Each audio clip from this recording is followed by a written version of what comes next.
What if I were to suggest that you play a key role in the awakening world? And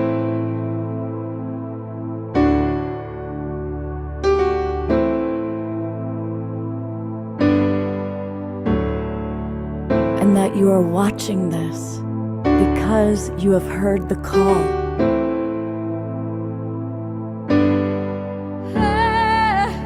We can start right now by opening our hearts and minds.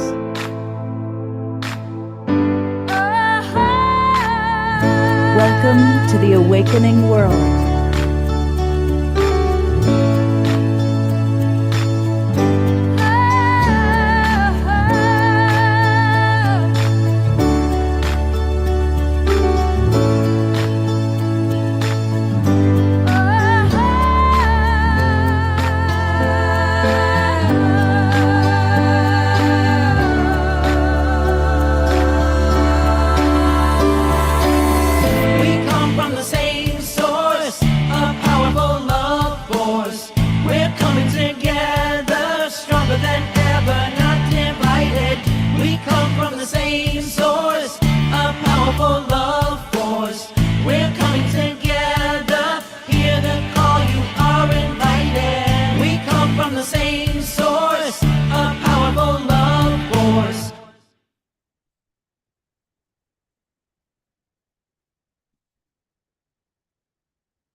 Good evening, everybody. Welcome to the Awakening World. I'm your host, Love Coach Scott Katamas, and we've got a really wonderful show planned tonight. It's going to be kind of in three parts.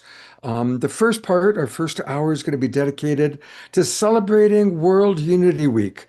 You know, last Saturday night we were previewing World Unity Week, and now we get to celebrate what's been a very successful and amazing week. And we'll actually take a look at some highlights from World Unity Week. And in a moment, I'll introduce Ben and Becky and Ingrid and Chandra. So some of the core people that really make World Unity Week happen are going to be with us, and they're going to share some of their moments.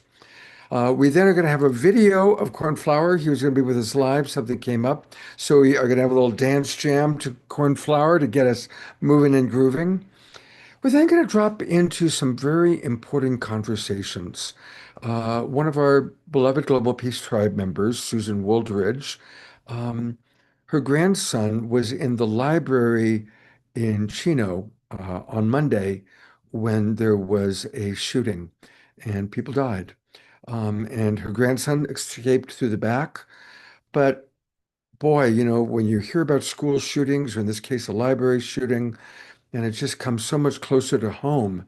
Um, and Susan is a beautiful poet. We've featured her on the show before, and we're going to talk a little bit about that. And then that's going to segue into a conversation about the divine masculine with Omashar and myself.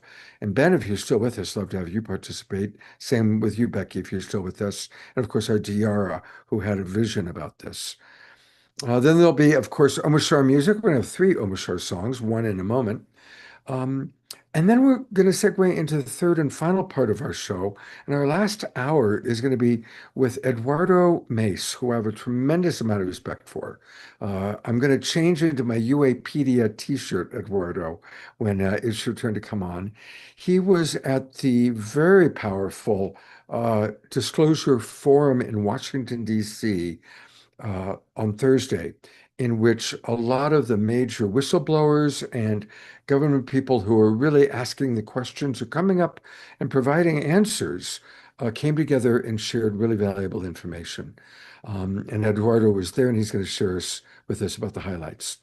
So we've got a very full show, and to get us rocking and rolling, I'm turning it over to my beloved house musical artist, Omashar.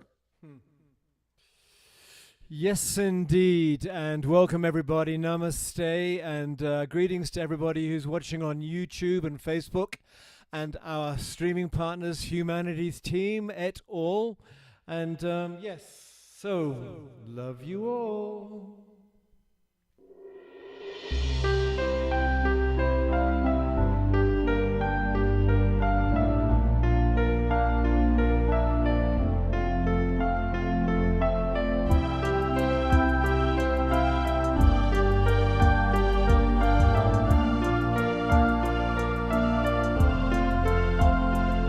When flowers grow, dripping with dew, and rivers flow in sapphire blue, I suddenly know what a fool God I knew.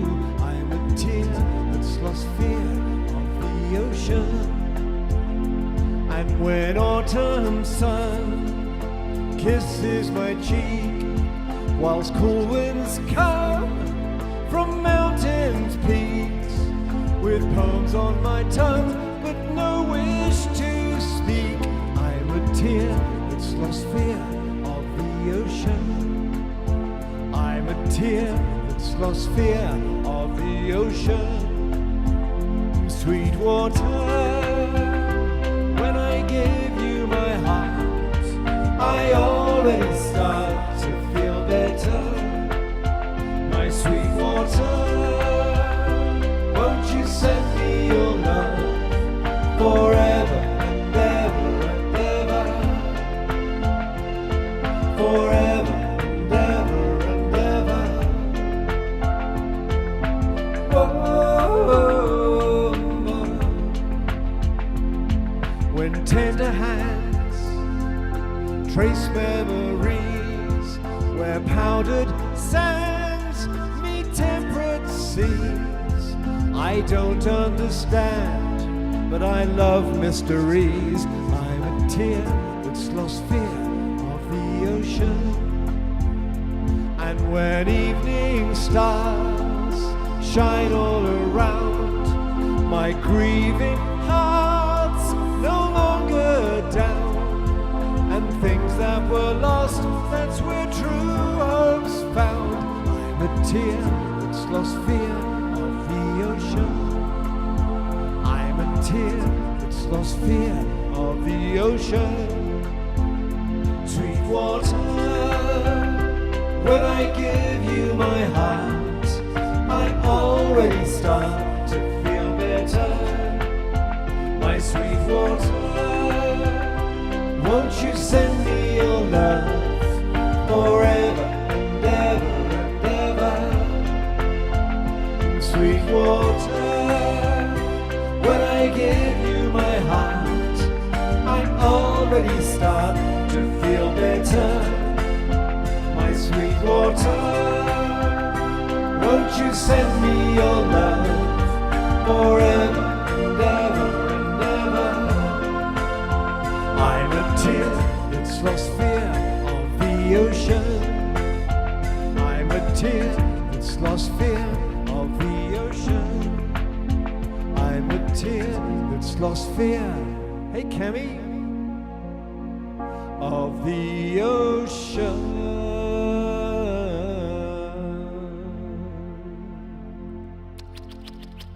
Beautiful. Let's all go to Gallery View and send love and appreciation to our beloved Omar Shah, who is definitely one of the highlights of World Unity Week. Some of us got a chance to watch him today. And Beautiful we just song. had beautiful Cami dancing as well in the room with Ben, so that was rather lovely. Yeah, and I also really enjoyed watching Pam and Liv dancing together. That was quite I sweet. know, that was awesome, dudes. Well done, thank you. Yeah, absolutely. So I'm going to bring Ben up in a moment, but I want to read some of the comments that have come in because we have people, of course, from all over the world, from Ecuador to California, Australia, but people also are commenting. And Carol Craig writes, I absolutely loved Omoshar today. That's you. She also enjoyed Phil in his discussion about peace. She attended several of them and was never disappointed. She loves this community all around evolutionary leaders. So thank you, Carol, for putting that in. Susan Sapith writes, I enjoyed the show last night with Summer, Joy, John, Kirsten, and Shine. So that's fun. And Shonda, of course, is with us, and she makes so many things happen. So, Shonda, thank you for being with us. And Carol Craig also pointing out all the dancers. So, It has been quite an extraordinary week, and so it's my pleasure to kind of bring on board the people who make it happen, and that includes our beloved brother Ben Bowler, and our beloved soul sister Becky Suzik, and Ingrid. And Shonda definitely deserves to come on, although she doesn't have her camera on. So I want to acknowledge Shonda as well. And for Ben, I'll click Becky, on that video for a moment. oh, well, there you go. That would be sweet. Where are you? Let me find you now. We'll see. Omashar usually finds people faster than I do. There He's you are. there. Yeah. All right, thank you. So for all of you, I'd just love for each of you to kind of share what have been some of your highlights this week? What have been some of your inspirations and some of the moments that have touched your heart?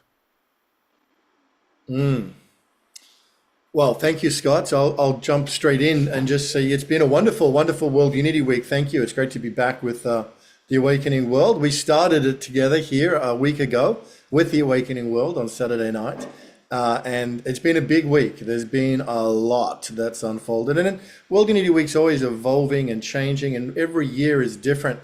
This year's been really beautiful and special because of the degree of the co-creativity now that is really global. So with our friends in the Hague Center based in Europe and South Africa, hosting what we might call morning programs, and then John and Summer hosting the Compassion Games at around about 11 o'clock, and then the UETV feature in the evening slot at 6. It's been a real kind of combination of different elements. There's been so many awesome programs, and I look forward to hearing the various feedback. We just had one today about Minneapolis that I want to make sure we share the invitation to everybody here in the community too, because there's something very special that's happening inside the 99 days. But how about you, Becky? What were some of your reflections of what's happened this week? Well, it always is filled with so much wisdom and so much connection with people, and it's been incredible. I was honored to support a couple of events yesterday, including the Byakko Shinkokai event that Fumi offered, honoring these incredible prayer givers from Japan who have been holding prayers since 2020 in Zoom for global peace. And so that was a really extraordinary program.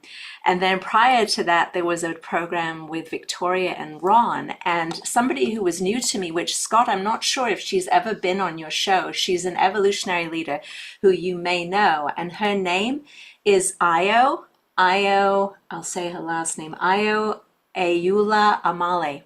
From Africa. Yeah, from Yes. Nigeria. And Ron and Victoria, really, they had such a beautiful program. They invited her to speak and to share some of the really just tragic things that are happening in Nigeria with children that are being abducted. And she wasn't able to share as much as she wanted to because her technology shut down. So we weren't able to hear her whole story, but of course we were present, saying prayers and holding that space for her. And her not being able to complete it, it felt like there was something within that, the germ of that, the beautiful germ of that, germination, the seed of that, that needed to be a 99-day mission. And as we all know, we reflected last week on this launches the 99 Days of Peace through Unity that takes us through September and the International Day of Peace. And we invite everyone here to bring forth a mission and share that, and we'll do things to help amplify that within our network. But I reached out to Io and invited her to create a program and that would really feature the work that she's doing and some of the situations that we don't hear from in the old story media. So it was really beautiful to see Ron and Victoria use their opportunity to amplify someone. She's also an evolutionary leader and doing this global work that she does towards peace and unity for children particularly. So that was a very special moment. We had Ron and Victoria on the Awakening World maybe a month ago, and there's this new book coming out where they take his poetry and her drawings and have put it together into a beautiful. And the other extraordinary thing about Ron and Victoria is they've been married for 62 years. Yeah. Yeah, they told that story on the program yesterday. I actually put it up behind me, and we do have recordings up on the World Unity Week Facebook page. And Ben will put Unity television as well, so that you can catch any recordings. So anything that we talk about, hopefully Ingrid and Shonda will be able to share as well what their favorite moments were. So yeah. Well, I just want to also just jump in there with Io. She was actually one of the featured speakers today on the Founding Mothers movement as well. So she had another opportunity to Great. share her work and what's taking place in the Founding Mothers movement. Is a beautiful platform as well that was on earlier today. There's been so many incredible things, and we have these woo angels like Shonda and Ingrid who do an unbelievable role, really anchoring the rooms and helping people host their programs. It's such a beautiful offering, and you know, it's free. It's always free, but it really is made possible through the love and devotion of people like Ingrid and Shonda. What's been some of your highlights, Ingrid? What have you kind of appreciated this week the most? Well, I think that the feeling of the participation in something greater than ourselves is the overall feel, no matter where someone was from or what they were participating in. It was all pointing towards something that we can all feel urging us forward together. And I'm gonna actually go back to before the week began, starting literally from the Awakening World last week, and then launching into the Solstice Unites celebration, where a 24-hour relay around the globe of Indigenous people and prayers and offerings of poetry and things just to bless the beginning and start us off. That experience to catapult all the different offerings from the different days that brought us. It's interesting because it both brought us through the past themes from World Unity Weeks of yesterday into future things of things that we see emerging and that are really anchored in these missions that people are bringing forward and where they feel the call and that movement that is bringing us through together. And this year I had the amazing privilege of working side by side with Shonda, who has such an amazing wealth of experience in production and weaving. I mean, her ability to weave together things is simply beyond extraordinary, to observe and to participate in and to learn from.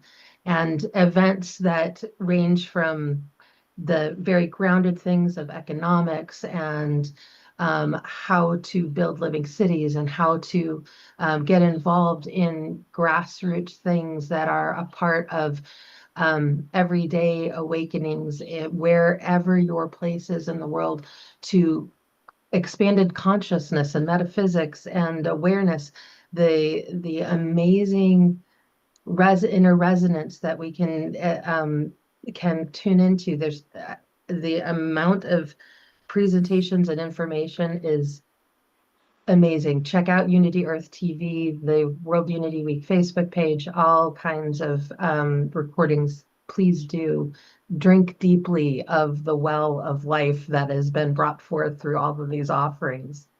So good. And Shonda, I brought you up too, since the two are kind of soul sisters doing the work together. What would you like to share? Well, I suppose thank you, Scott, for the invitation today. And for those within the family that do not know me, I do not run camera. I am on sabbatical, recovering from an accident. And our mission, we filed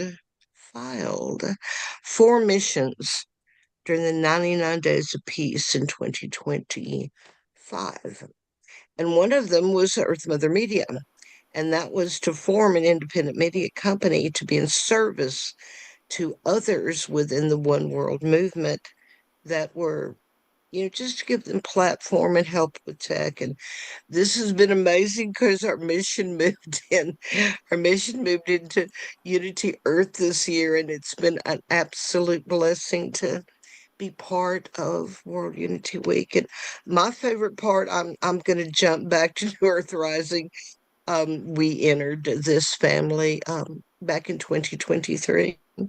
Opened a convergence room, was part of World Unity Week. That convergence room was the gathering, and the gathering never closed. It is still opening, doing programming 5 days a week. And it's been a beautiful journey, and I'm so privileged and honored to be part of it. And yes, Ingrid is part of Earth Mother Media Mission, along with quite a few others. So that's my part, and thank everybody for allowing us to be part of this blessing. Mm, thank you. I'm going to read a couple comments from our people. Susan Blomquist writes, to all of you, your devotion and service to the uplifting of people's awareness is a beautiful gift to all of us. And Reverend Jeffrey Colbrecht writes, it makes me feel not alone, that we are a community force for good. And he reminds us that Lovolution is the solution, and put in the chat box a Lovolution science video. And Ben pointed out that, as Becky had mentioned, you can go back and watch all of the wonderful programs that took place. So the link is in the chat box for our Zoom room audience. But for those of you who are watching on Facebook or YouTube, take a screenshot right now, and you'll see the URL that you can go to where you can catch everything that took place.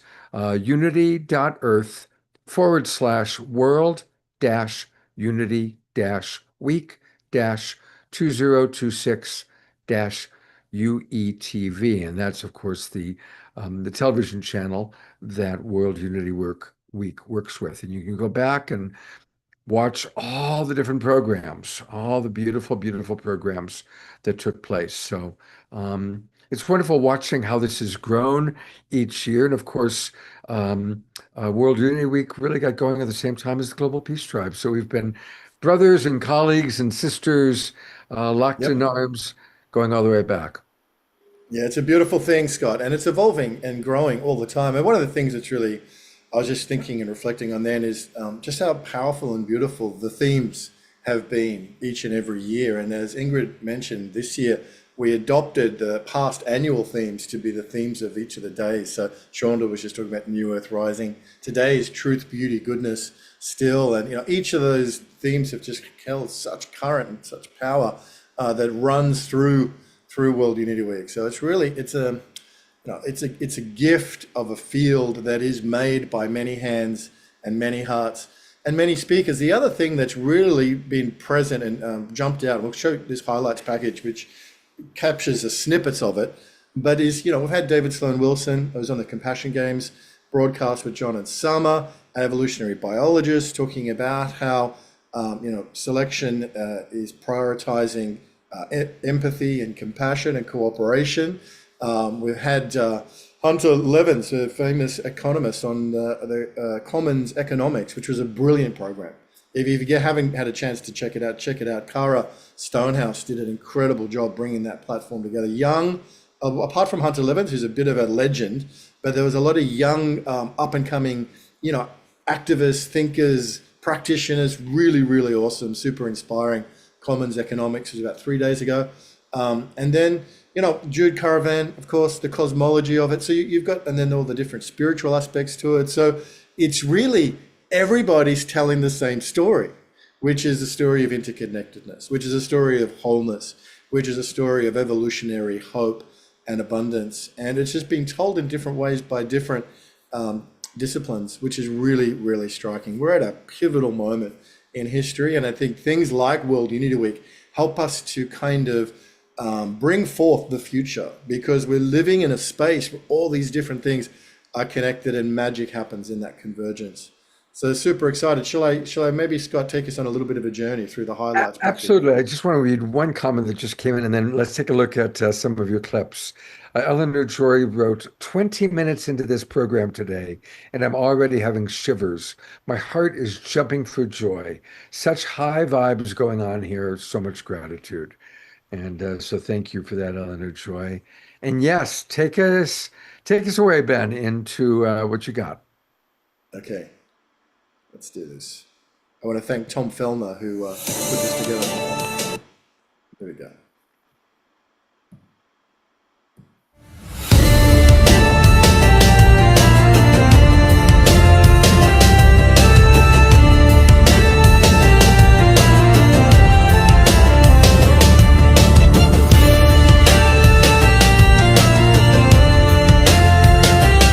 We are never going to be content in a bubble of safety and abundance if the world is burning around us.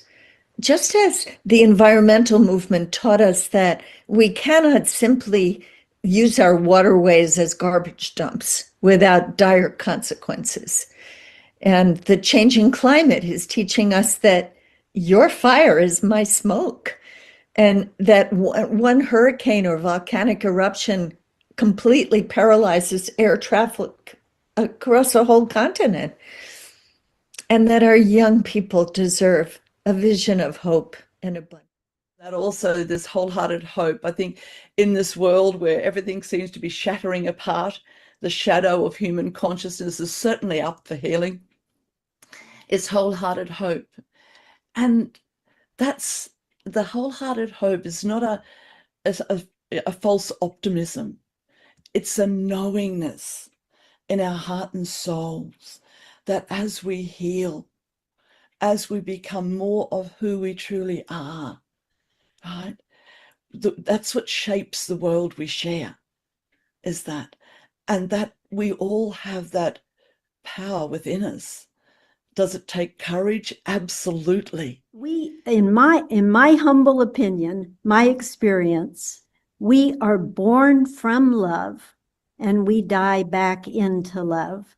And our work in between that being born and dying is to walk hand in hand as sisters and brothers and gendered siblings of all different faiths, different cultures, different religions, different classes, different sexual orientations, age, and the list goes on and on. Our message in inner spirituality is really for me, is to create safe spaces to say you are not alone. We are not alone, because ultimately there is no other. And our work, my work, is learning about each of you, learning about myself, learning about each of you, so that I can come closer to the ultimate reality. As this conversation went on, and I was just being crushed intellectually, I'll be honest, I came up and said, what percentage are you sure you're correct? And this brilliant and honest person said, well, about 70%. I said, oh, good. Now we're talking. We've got wiggle room. We can bridge this divide. And then that person asked me, so what about you? What percentage are you sure? And I said, oh, I'm 100% sure. And they were so offended. Like, what do you set me up? And I said, no, I'm 100% sure that I don't have it right. There's no way I could do it alone, that together we can find the way forward. And I'll end right there. Can you imagine if we really truly accept that healing our own traumas is our service work, that there's nothing else to focus on, the rest becomes synergy, the synergy of connecting with other like-hearted, like-valued people. And as we have our own internal integration along that healing path, we become aligned with others who have similar values and visions. And that's what my message really is to those who are listening today, is that you all have a unique purpose and an integral purpose. And that the path to wholeness as a world begins with the path to wholeness inside of ourselves. I know people ask me, how do you sit next to people that had you on the death list or bombed your building? And I said to them, I've got a plan that I'm going to invite the guy who was one of the chief assassins in the apartheid state, called Eugene de Kock. And I'm going to invite him because he bombed my headquarters. It's 12 stories high. and he killed innumerable. But I'm going to invite him because he paid for it. He went to jail, he committed, and he turned out and he's changed. And he wanted to meet me. And I want to meet him. And I want to invite all young people like you, and let's have a conversation. What is reconciliation?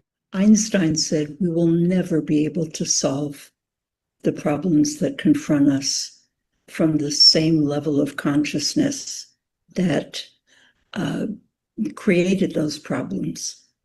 And I think it has become more and more clear that the chaos and dysfunction that we're experiencing collectively in the world are the inevitable outcome of the consciousness of separation.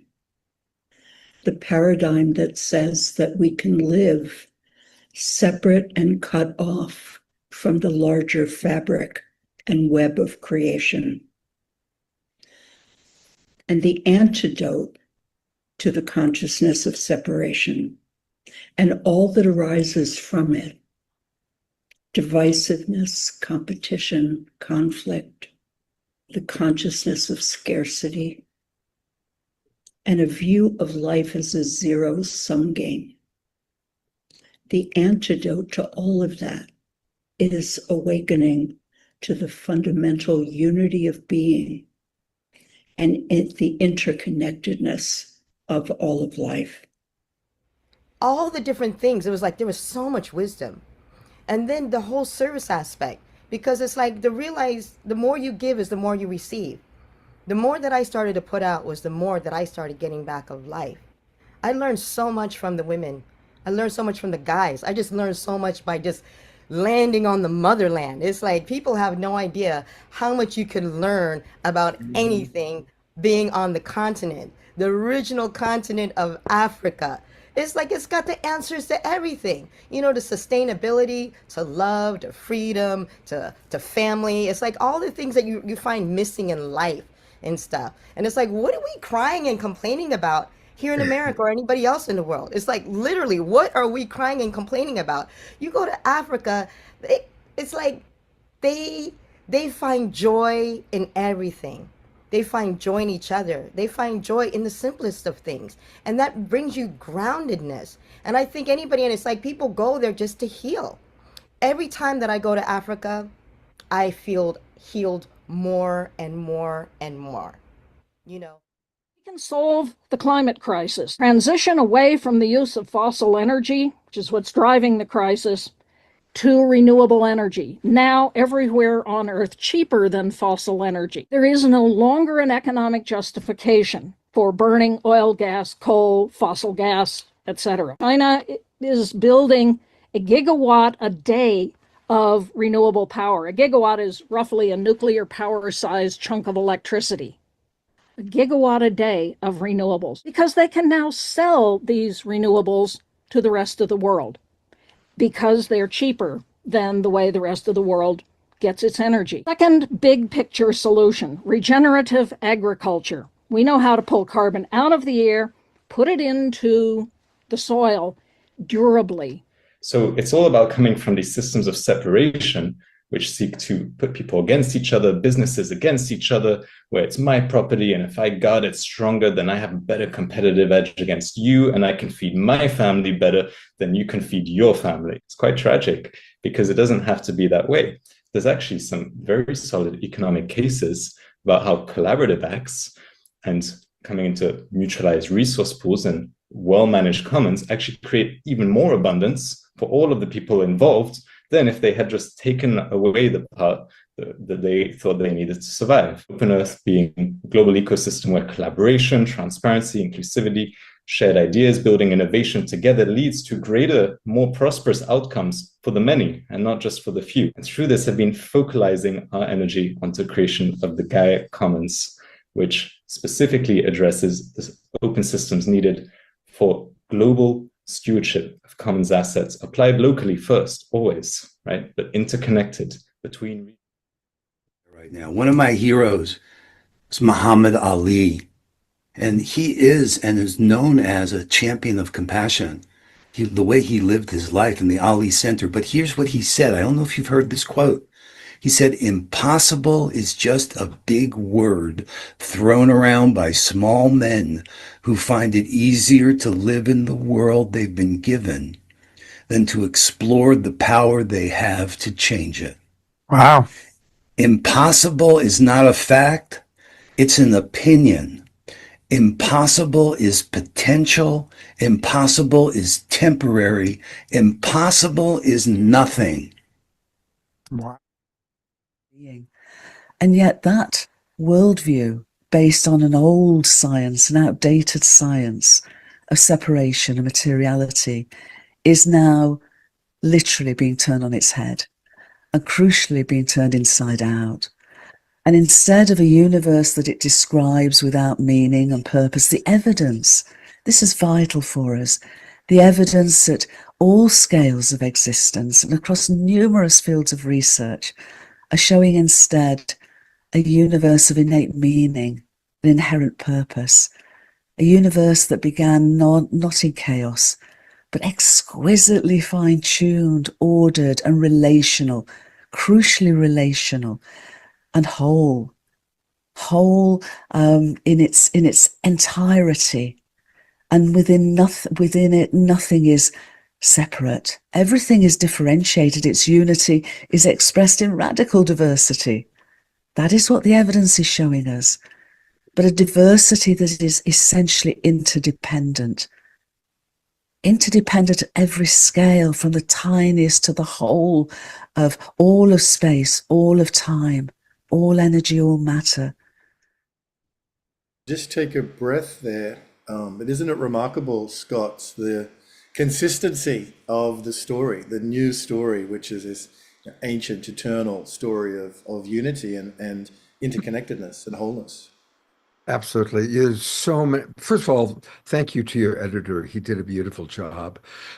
Every one of these comments and quotes is touching my heart. And that's why I'm glad we're pausing for a moment. I want to read a few of the comments that have come in from our people in the Zoom room. Eleanor Jory writes, love this. Kent Shu points out, impossible can be I'm possible. Ayada writes, I'm feeling so deeply grateful to be here tonight and for this community. I wish I'd been able to participate more in World Unity Week, but I did love everything I was able to watch. How incredibly blessed we are to have these beautiful groups and events. Thank you to everybody. Susan Bloomquist writes, this is a very hopeful presentation with solutions presented, confident persons sharing important wisdom. Kendara Laurel writes, this has been my first encounter with World of Unity and all these groups. It won't be my last.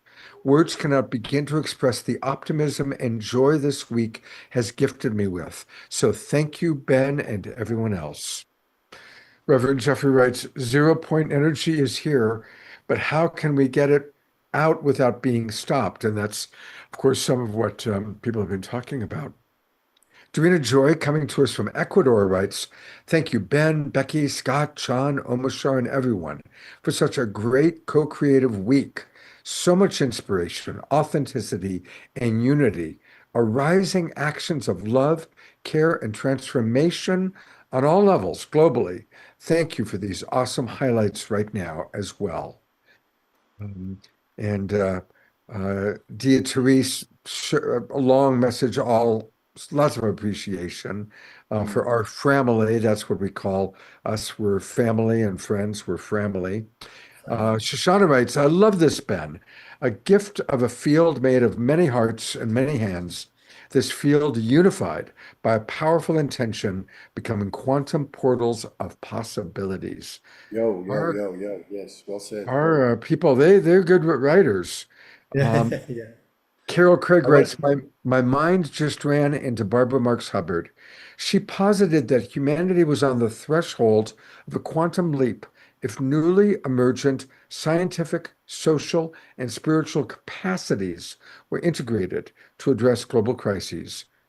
Wouldn't she be pleased with the success of Unity Week?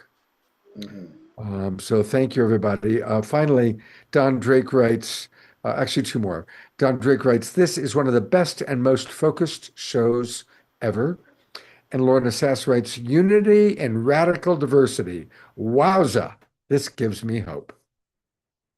Yes, yes. Thank you for those comments. They're wonderful. It's really, it does feed us to get that beautiful positivity and inspiration. It's glorious. Jean Houston gave us a keynote address for one of the World Unity Weeks. She opened it up, or I think she was actually in the closing ceremony, which is tomorrow. I want to get a plug out there about that. But she obviously passed away several months ago. So she's very much present with us, and Barbara Marks Hubbard, and Teilhard de Chardin, and many, many, many, many, many others that have been working towards this vision of wholeness, unity.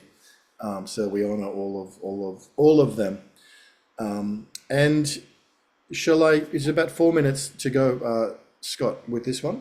Yeah, you just mentioned Jean Houston, so I'm going to do a quick plug. Tomorrow morning, we are going to be doing a very special Sacred Sunday show with Rama and Alexander, who travel all over the world. Their goal is to visit every country. And we're going to be celebrating the Heroes for Humanity. And you'll see in the poster in the upper left-hand corner a photo of Rama and Alexander, who will be with us tomorrow, with Jean Houston. And we're going to be honoring Jean Houston. We're also going to be honoring Jerry Schwartz. And all the other people you see are people from all over the world. They're going to be part of tomorrow's show. It's at 9 o'clock Pacific time, 12 noon Eastern. I'll be co-hosting with Julie Kroll, and music by Omashar and Tatiana Speed. So that's going to be a very, very special event tomorrow morning. So just want to let people know about that. Can I just say something about Jean too? Jean actually transitioned at the moment Robert and I were getting married. No. She did. Yeah. I didn't know she had passed until Ben announced it on the Unity Earth call, and I reached out to some people that are close with her to find out. I found out the day was the 16th of May, and then I said, "What time was it?" And it was about 4:20 Eastern, which was the time that Robert and I were getting married. Wow. And so I have a very close, we all have close connection with Jean. I feel so, I'm so grateful that we've presenced her, because she was such a significant influence to me personally. And I know she has been for so many people, but during World Unity Week, really very special conversations that she and I shared and that she gave, especially with that incredible keynote. That maybe we can find a link that we could share that with everybody too, Ben, since we're talking about Jean. So thank you so much for doing this program tomorrow. I hope I can watch and celebrate the life of Jean Houston. Well, if you join us, I'd love to turn the camera back over to you to share with that audience what you just shared. What a beautiful cycle of life that is this great grand madame has her big transition. You have your big transition into marriage. The theme of our wedding was butterflies and butterfly transformation, and she was always talking about butterflies. I get goosebumps. We had a butterfly on the doors behind us. You may remember, Scott, on the doors. And so just to presence, Jean is always here, like just a breath away now for each of us who took inspiration from her and take inspiration from her still. Wow, that's powerful. Thank you, Becky. Thank you. All right, well, we've got a few minutes of highlights left. And Ben, you wanted to say something? Well, just Rama and Alexander are amazing too, so you'll have a great show there tomorrow. Tomorrow is also our continuation circle. And it's really the one time of the week where we really want to get everybody together right across the time zone. So it's 4 p.m. Eastern time tomorrow over in room 1. And we invite everyone from the Awakening World, everybody here, to come and be a part of that continuation circle. It's going to be really special. It's going to be opening up with Auntie Patricia Ann Davis, and Kristen Hoffman is there. Our beloved Kristen Hoffman is there doing music. And it's going to be fun. It's going to be really good. And it's setting the scene for everything that's coming over the next few months. After the video, I do just want to say a few words about Minneapolis. Of course. So let's get into it. Let's get into the last few minutes. Thanks, Scott.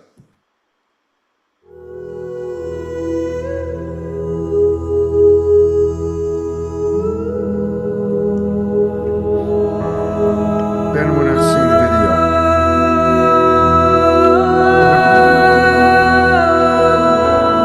I can see it now, Scott.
about serving others and giving in love.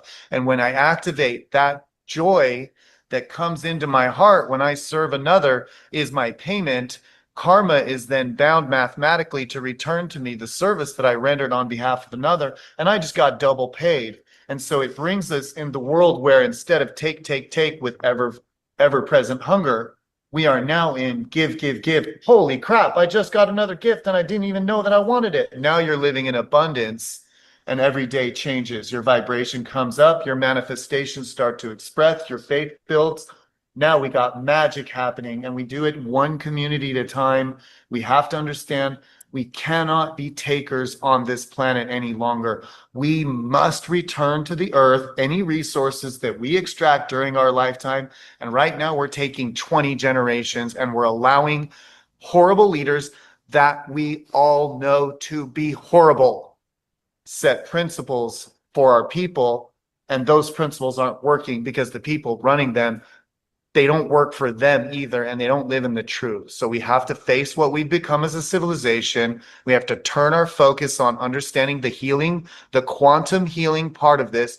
You are a quantum astronaut, whether you believe it or not. If you have dirty thoughts, then you will have dirty manifestations and expressions, and we fix the problems of Earth right here. And right here in each of your screens. We are not going to be concerned with what others are doing. We are going to shine so bright that they can't not watch and they can't not want to follow. Love powers our vessel, and we come together and we choose peace. Let's finally teach our children to love each other, and let's let the end of this nonsense they call endless wars go away with it. We will now observe a global silent minute dedicated to divine spark activation, and we will distribute our prayers and intentions for peace, for healing Mother Earth, for restoration of the natural environment, for the realization that love heals and that the essence of divinity has reawakened. Next is the prayer for the healing of Mother Earth.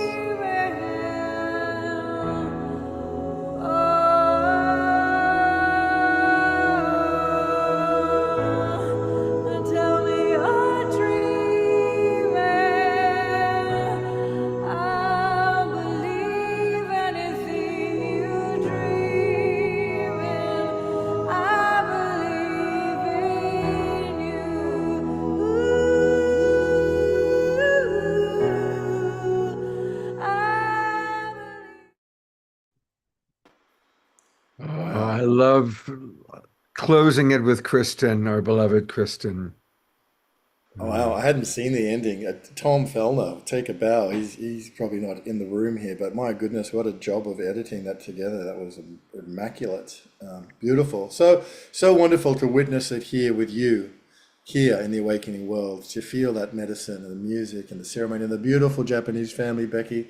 And just really, the World Unity Week, is really an opportunity for us to continue this journey, the 7th year. Scott, I know you've got a lot of really wonderful things lined up for today's program. So I just wanted to mention Minneapolis is come. And as some of you know, we were together. In fact, Becky and Ingrid were both there at different parts of that event in August in Missouri, from Ferguson, where we went with Marty K. Casey. And it was Black Sunday in August, and we had the flags of one family and all the flags of the states of the United States, and we went from the police station down. We did a walk down to the Peace Pole. It was an incredible journey and experience. We did a ceremony at the Arch, and then of course we went to Unity Village for a 3-4 day retreat, which was all amazing. But even back then, we were thinking we want to take this medicine on the road. The ceremony, Marty's incredible gifts and music.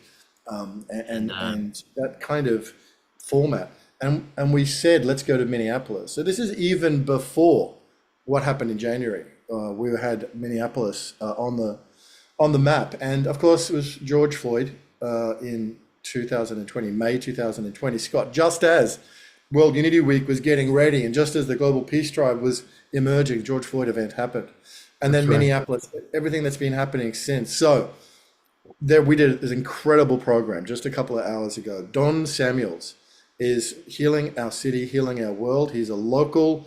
He was on the city council 3 times, I think he served. He is an incredible change maker and activist in Minneapolis. He's done extraordinary work. And together he and Hezekiah Gabriel and Matthew Cobb and many others from Minneapolis are opening their hearts and opening their doors, and the community is housing the pilgrims. So this is anybody can come. There's homestays. And on Saturday, the 8th of August, we're going to have a peace pilgrimage starting at George Floyd Square, walking in silence to where Renee Good was killed, and then on to where Alex Preddy was killed, with the flags, with the symbols, with the emblems of peace. The hosts and the pilgrims will be coming together, and we're going to have this incredible day. The Indigenous Kitchen is creating a meal for us that day.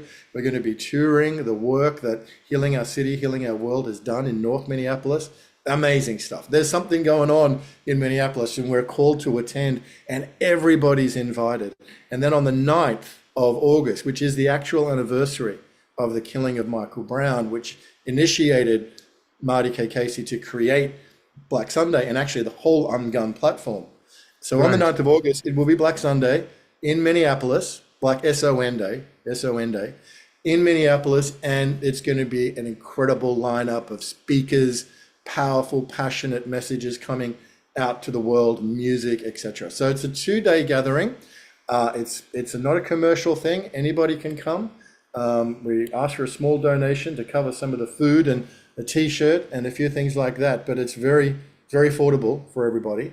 And the local community, Scott, are giving the homestays, which is just so spectacular. So I'm going to share the form in the chat here, and anybody is welcome to join us. It's called Being Minneapolis, and it's an opportunity to come and be a part of it.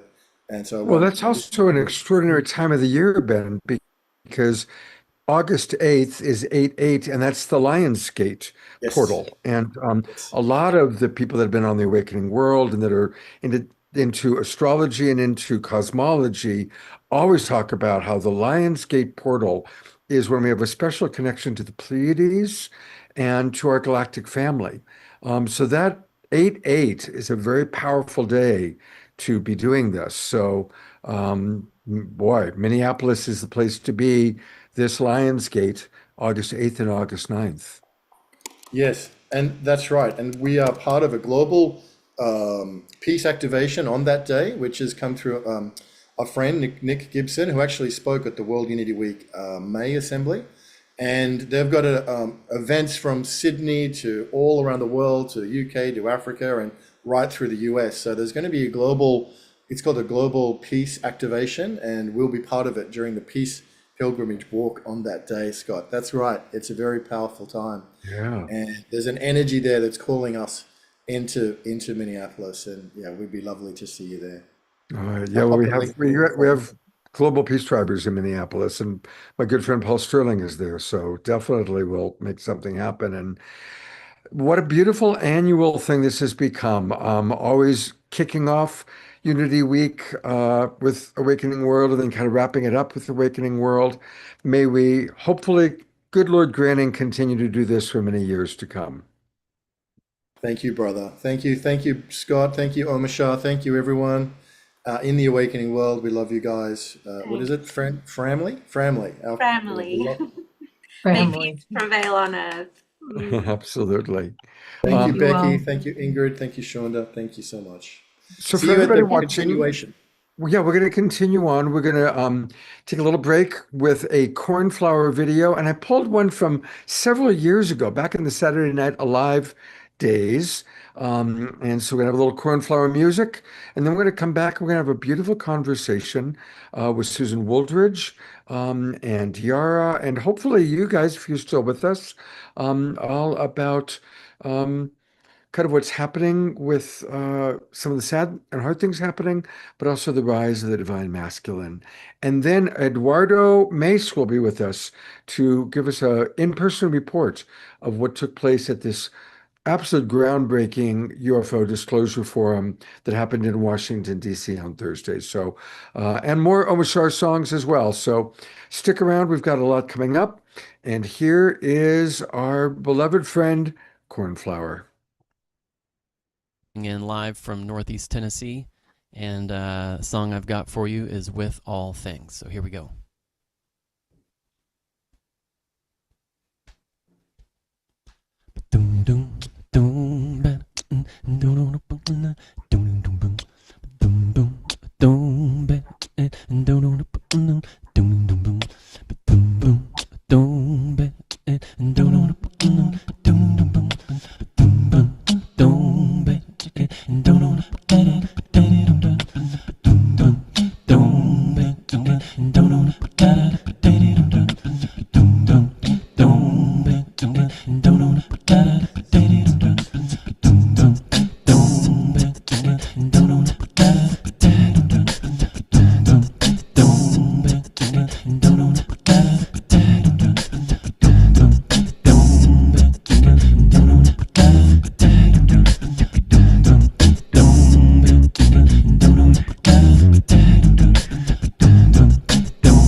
Okay, I'll get my flashlight again. Oh, go ahead. With all things I am one. With all things I am one. With all things I am one. With all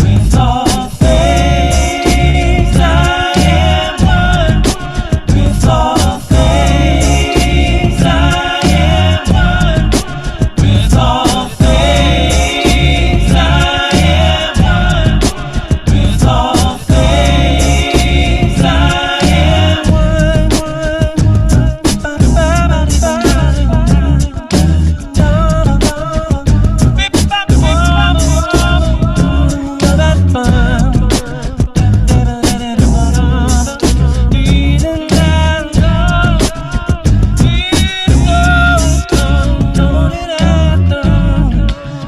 I am the light, I am the sun, I am the moon, I am the love, I am the stars deep in the sky, I am the source of my own life. With all things I am one. With all things I am one. With all things I am one. With all things I am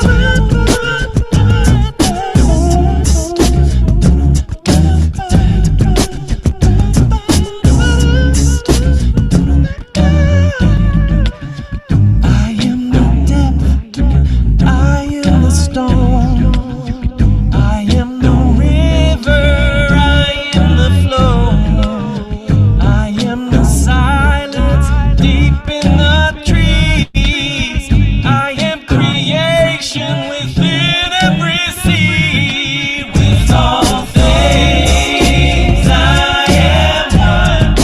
With all things I am one.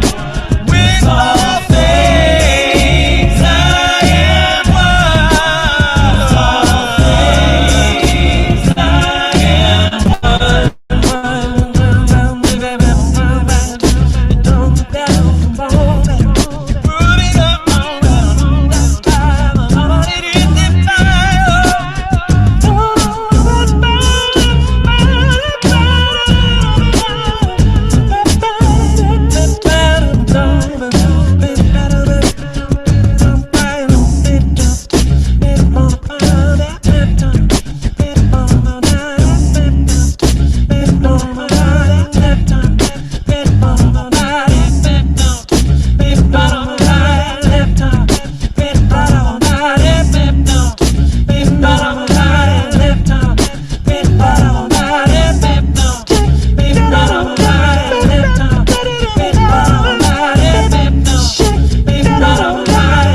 And let your voice ring loud.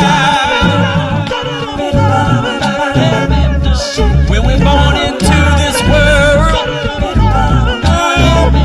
we're born into a sacred spiral. The door is open wide. Open up and dive deep inside. With all things, come on, I am. Can you feel it?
With all things, I am. With all things, I am. With all things,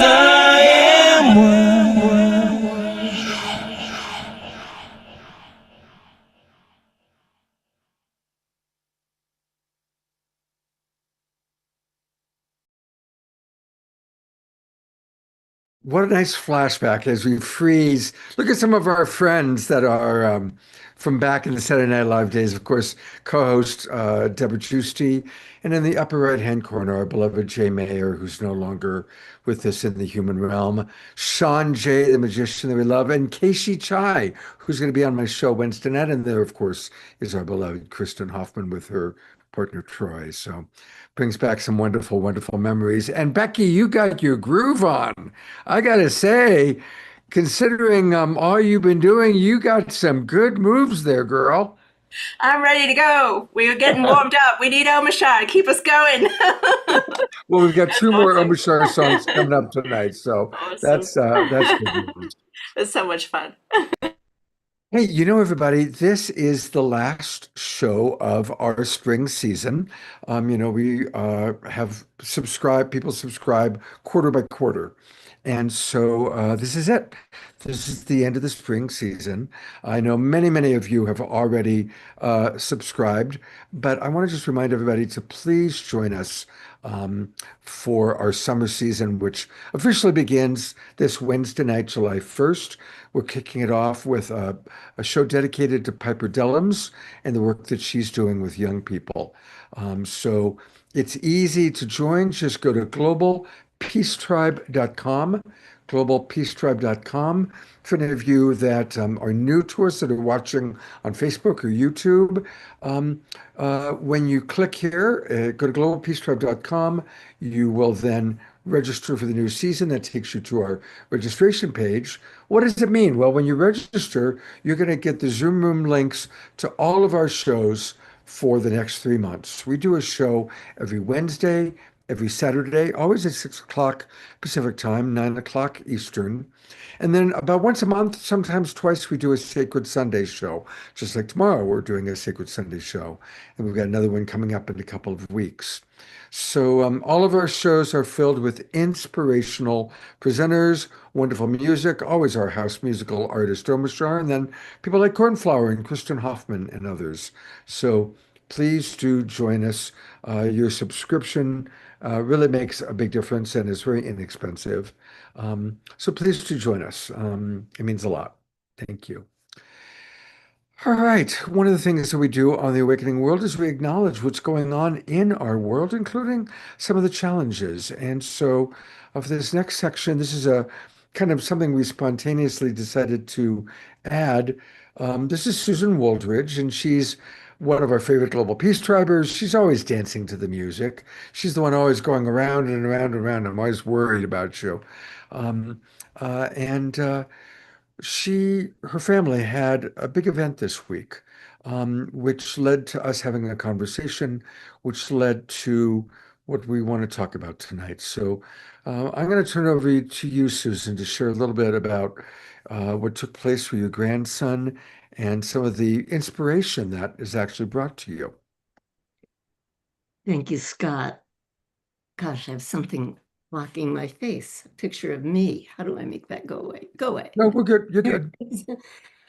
I hope I don't start weeping. And it's And if you do, tears are welcome. I Okay. have so much feeling about this because honestly, my life has been dedicated to working with children and adults and people, especially at-risk kids, have been my favorite. And so the tragedy is, it was an at-risk kid who came into the library on Monday, Chico Library. Thank God he did not have an automatic weapon. And thank God my grandson and his two 12-year-old friends were playing magic toward the back of the library. And they heard shooting, they heard screaming. My grandson called my daughter. She just yelled, "Run, run, run." And they saw someone going out the emergency exit and they ran. And so from what I've heard about trauma, if you can escape on your own and if you're with other people and can talk about it, you're less traumatized. I'm pretty traumatized just by hearing about it, but partly because in a strange way, I mean, I'm not going to say I feel responsible for this kid who was 18 years old. He had just graduated from Chico High School. He apparently was on the autism spectrum. And his father described him as a flower, and which is heartbreaking to me because I'm going to kind of focus on the theme of flowers right now. And here's my journal. I'm always taping flowers into my journal, and I always share that with kids. I've worked with thousands of kids. I've worked in 88 libraries around California. I've worked in hundreds of schools. I have a book called Poem Crazy, Freeing Your Life with Words, that is about all this work, and another one called Fool's Gold. But what I want to start with is, who was it that said something about safe space? What I've learned is if I can create a safe space for these kids, magic happens that is incredibly healing. And so one of the kids in the juvenile hall, with my theme of flowers, I wrote, there's a poem by a man named Odysseus Elitis. I walked into a garden of night flowers. And in Greek, the word night flower is nichtoleludi. And just by chance, on the board in the juvenile hall that day, I wrote nichtoleludi. It's a long word. I'll show it to you here. Let's see if I can find my marked page. Nichtoleludi. It's probably backwards on the screen. But at any rate, I wrote it on the board, and this little kid, Trey, his name was Trey, which means very in French, T-R-E, sat there the whole first session weeping. He didn't say a word, he just sobbed.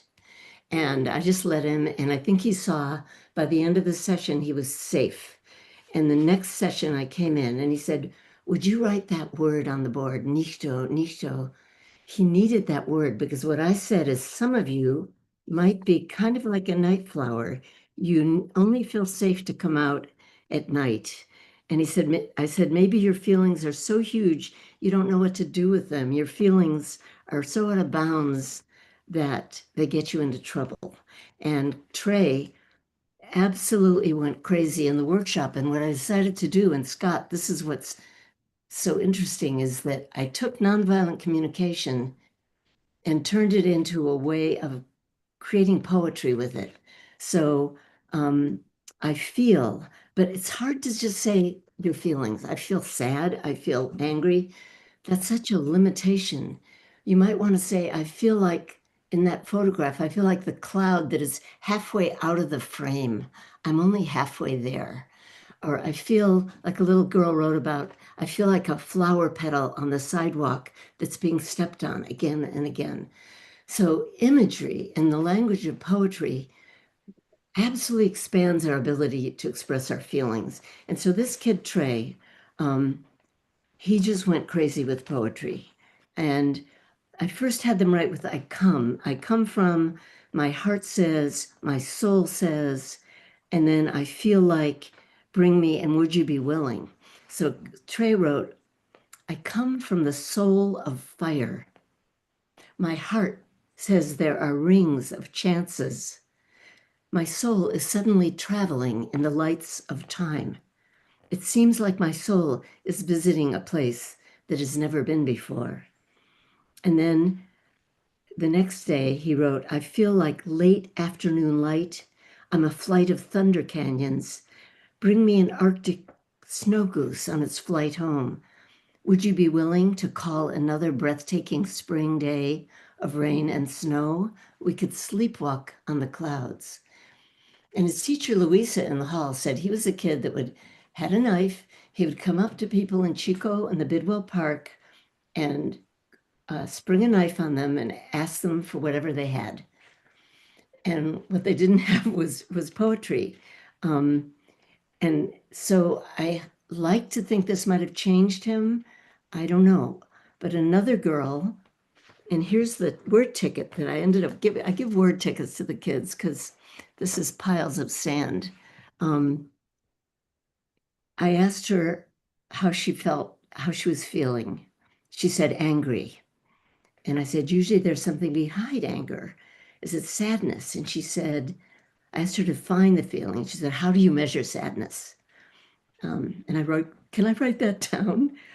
And I gave her the word tickets, tented, windshield, piles of sand. And she wrote, I feel like never-ending anger.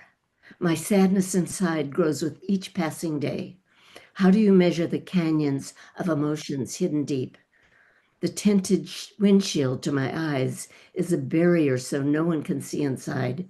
Piles of sand have filled my soul, and the juvenile hall is filled with yellow caution tape. She wrote, there is yellow caution tape surrounding my heart.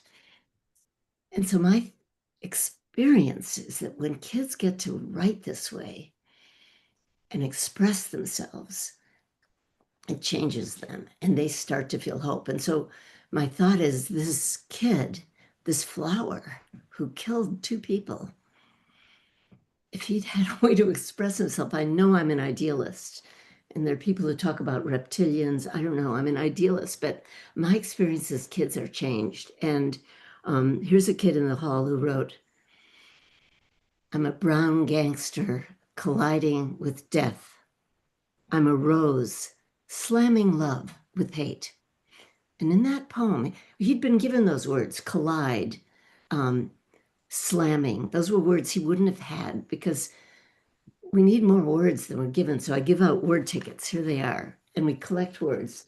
I create these word pools. Here's a word pool that we all created together from, I have them steal words from books of poems. But he wrote, yeah, I'm a brown gangster colliding with death. I'm a rose slamming love with hate. And that showed him that he's a rose. And he saw what he was doing. People approach him with love and he slams it with hate. So that little revelation, I don't know, it may have changed him. And so one other kid in the hall was a gang leader, Jay. He was an Asian gang leader. And he wrote, I feel like a miracle musical sofa. These are all from given words. I'm a million winter lifts because I need an escape from life's mistakes. Bring me award-winning ground, winning ground where stars appear. Would you be willing? Would you be willing to ask who I am? Would you be willing to be a king? Because I need small rivers to drink. So it's just so sad to me that we're taking the arts out of the classroom. I mean, I realized today, Scott, I kind of want to give a TED talk about this. I want teachers to know, to have these tools. I mean, here's another kid, and this was in a continuation school, and then I'll shut up. I could go on for like 3 weeks. And he wrote, I'm a midnight, this continuation high school for kids who've been in the hall. I'm a midnight kind of whatchamacallit. I'm a tube-like beanpole, a holy shirt going smack. I'm a wily, howdy, ho-fling cowboy, an outsider looking in and an insider looking out. I'm a chalk-looking, feeling string, a strum-bumming, humming harmonica, a fancy free flyer. I'm a killin', getting illin', straight chillin' like a villain. I'm a rub-a-dud turning in the wind, flying nun look-alike. I'm a pre-Roman dust bowl taking tumbleweed. I mean, I like it kind of guy. Anyway, really, for weeks, but thank you for this opportunity. And I just like to think that flower boy possibly could have expressed himself some other way. Yeah. I'm going to read some of the comments that have come in, Susan, and then turn it over to DR for a moment. Kendara writes, thank you for sharing this, Susan. Our beloved Bonnie Russell writes, wow. Eleanor Joy writes, you were certainly more than a lovely dancer, Susan. Tim writes, thank you. Eleanor Joy writes, this is very powerful and heart-opening. Shoshana writes, beautiful words can be musings to add colorful light onto the liminal canvas of the imagination. Bonnie writes, canyons of emotions that I'm feeling right now. Carol Craig writes, whatchamacallit, one of my husband's favorite words. He would use that word and it would take a while for me to know what we were discussing sometimes. And Grace Denise writes, Susan, what you are doing is incredible. Ayada writes, my heart, phew, reeling from all the love and all the pain in our aching, wonderful world.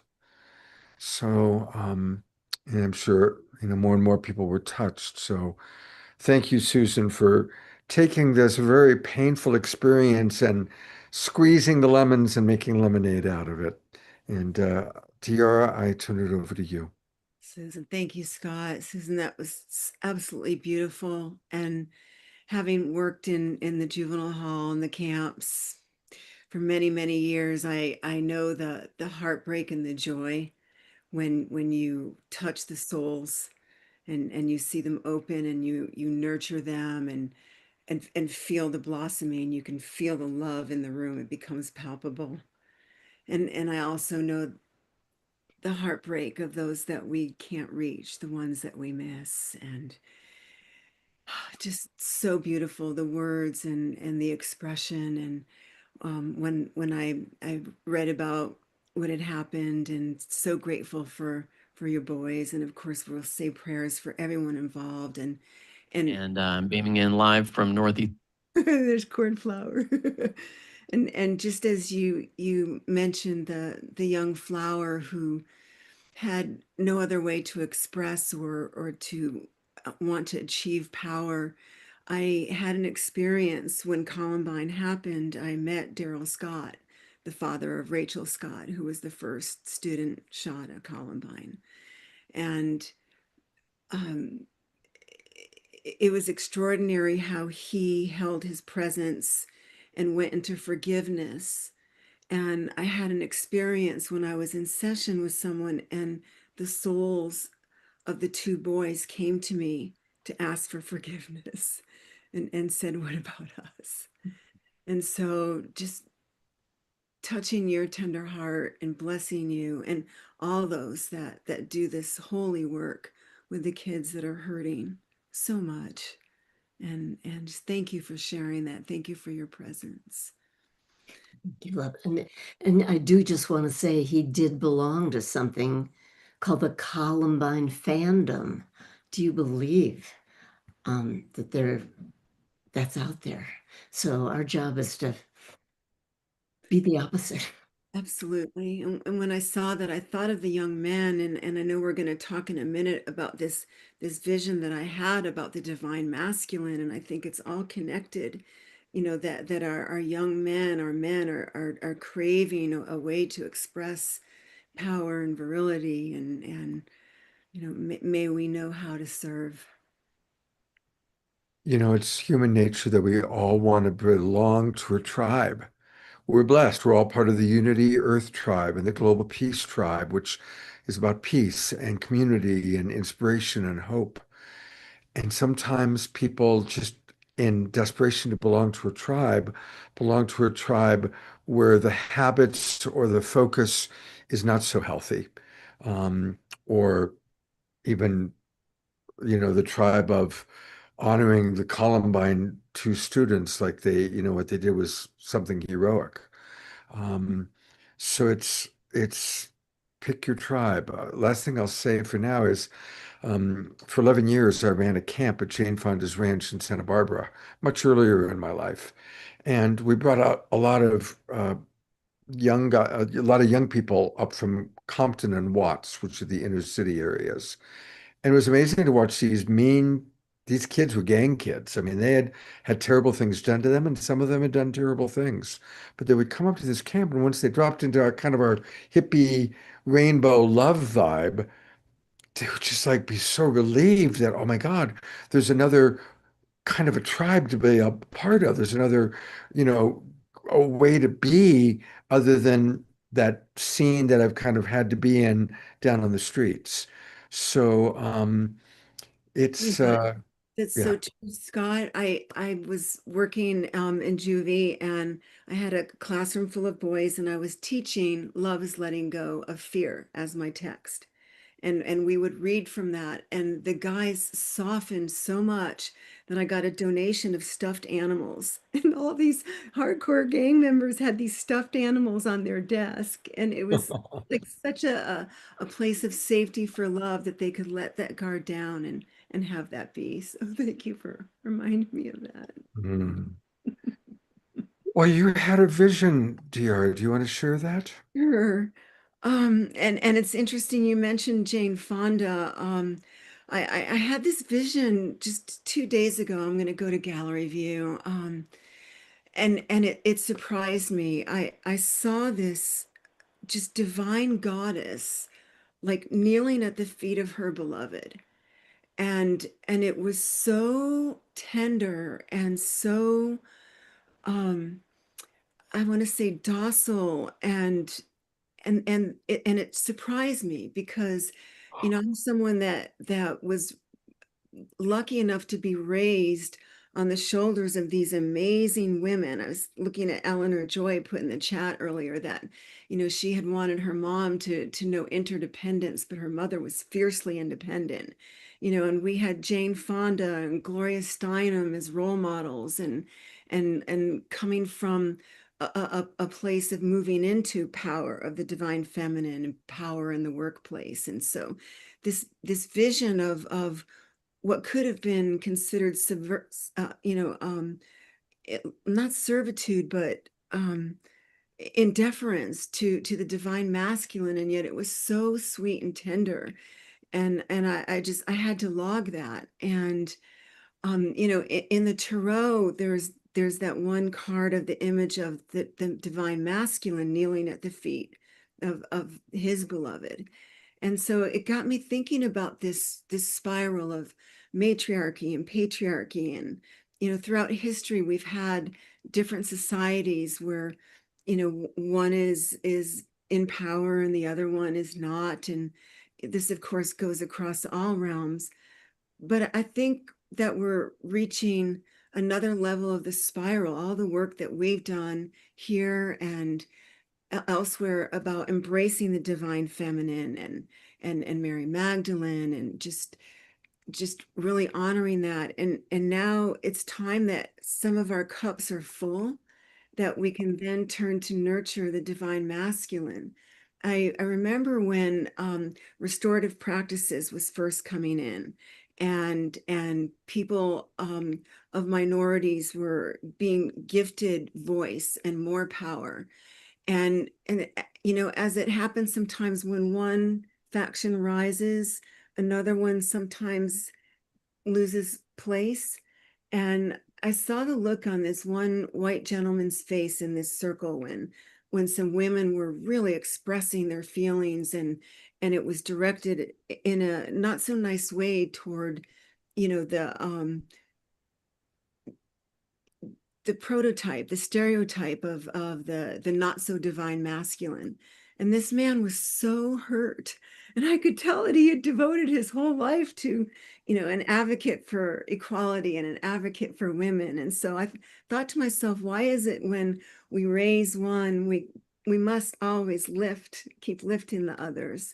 And so I saw this spiral, and I'm looking forward to when we can talk more about the divine masculine. And that's, of course, as we know in our tribe, in all of us, we have divine feminine and divine masculine. And I wanted to give a shout out to the Love Coach Relationship Mastery course, if I might. Scott and Katrina are doing this amazing course. As brilliant as Scott is here, what I'm experiencing with him in this course is absolutely phenomenal. And Katrina as his partner, and I'm going to bring you on with me because I'm feeling a little shy. Since I have the power to do that, I'm gonna. This course is opening access to the divine masculine, the divine feminine, and giving us tools to translate it into all of our relationships. And I highly recommend anyone who's interested in exploring that aspect of themselves and bringing these tools to open their hearts. When Scott announces the next round, go ahead and register. And as soon as you register, magic will happen. And I know that this vision is part of what you and Katrina are bringing into the world as divine love, divine coaching for love. And I honor our beloved men in this tribe. I honor our beloved women. I honor the love that we are co-creating. And I'll save the rest for prayer time.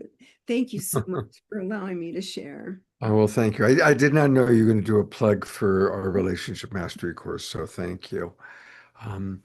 And if anybody is interested, we teach it every Saturday. Today we taught a great class this morning. We're going to take a little 2-week break, and then we're going to come back with 8 more weeks starting on July 18th. And so people can still register either class by class, or you can actually get the recordings of the previous classes. And it truly is relationship mastery. Between Katrina and myself, we have coached over 1,000 couples and families. I've been doing this for 25 years. We started the Love Coach Academy together when my wife passed away. So we have a lot of history. And yeah, this is actually kind of what both of us do best in the world. Hosting this show is my hobby. Coaching is my profession. So anyway, thank you for that, Diara. And we are now going to go to our beloved Omashar for our second of 3 Omashar offerings. And then we've got a really powerful final hour planned. Here's Omashar. Yes, here is Omashar, and I thought we were going to go in a different direction, so I wasn't quite ready, but I don't care because that's how I roll.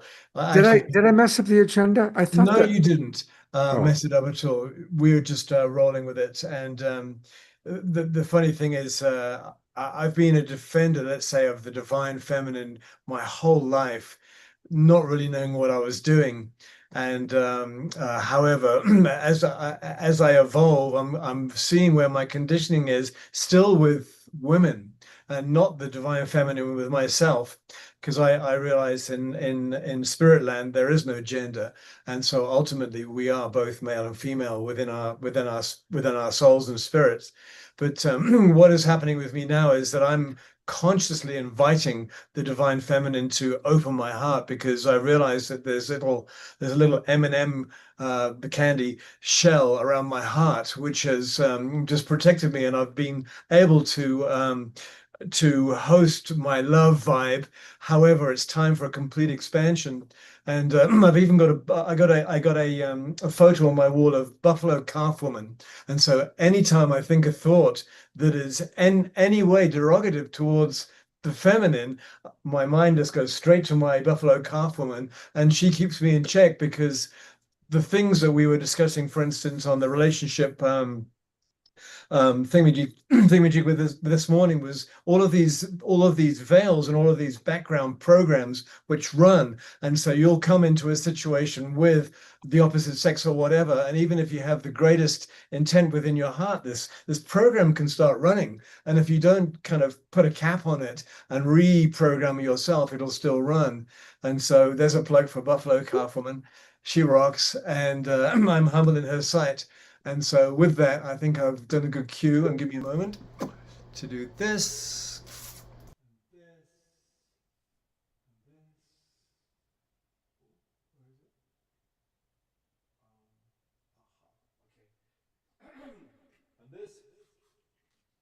Are we ready? Are we ready? We are ready.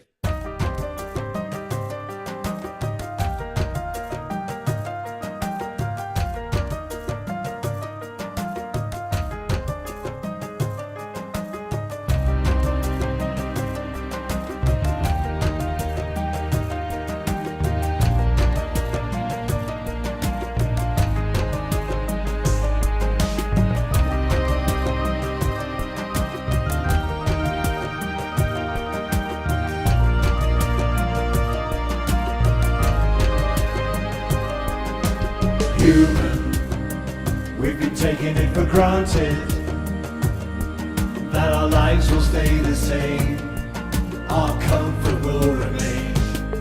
Yet we know now the world is really changing, so we take each other's hands and reveal the promised land.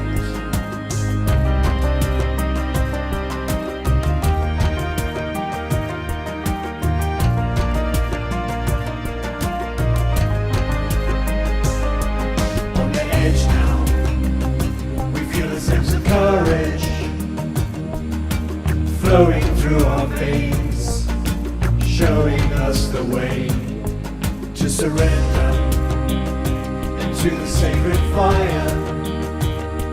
What no longer serves us all, so no more do we recall.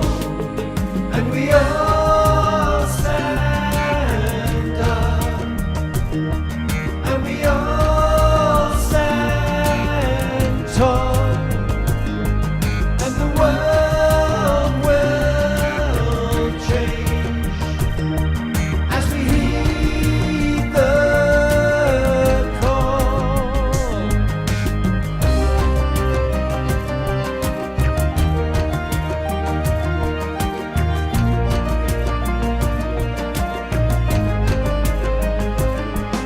Remember, life is in your own hands, but the time to sit alone on your comfortable throne, it's over.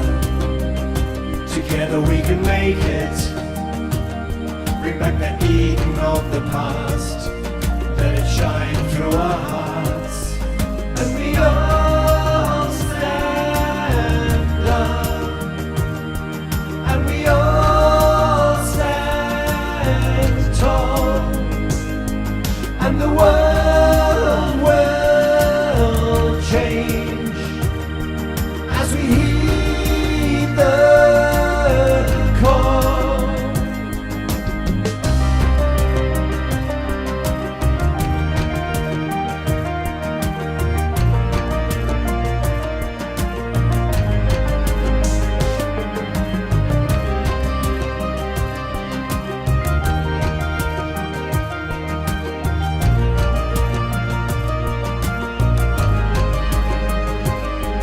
And we all stand up, and we all stand tall, and the world will change as we heed the call. Yes, we all stand up. Yes, we all stand tall.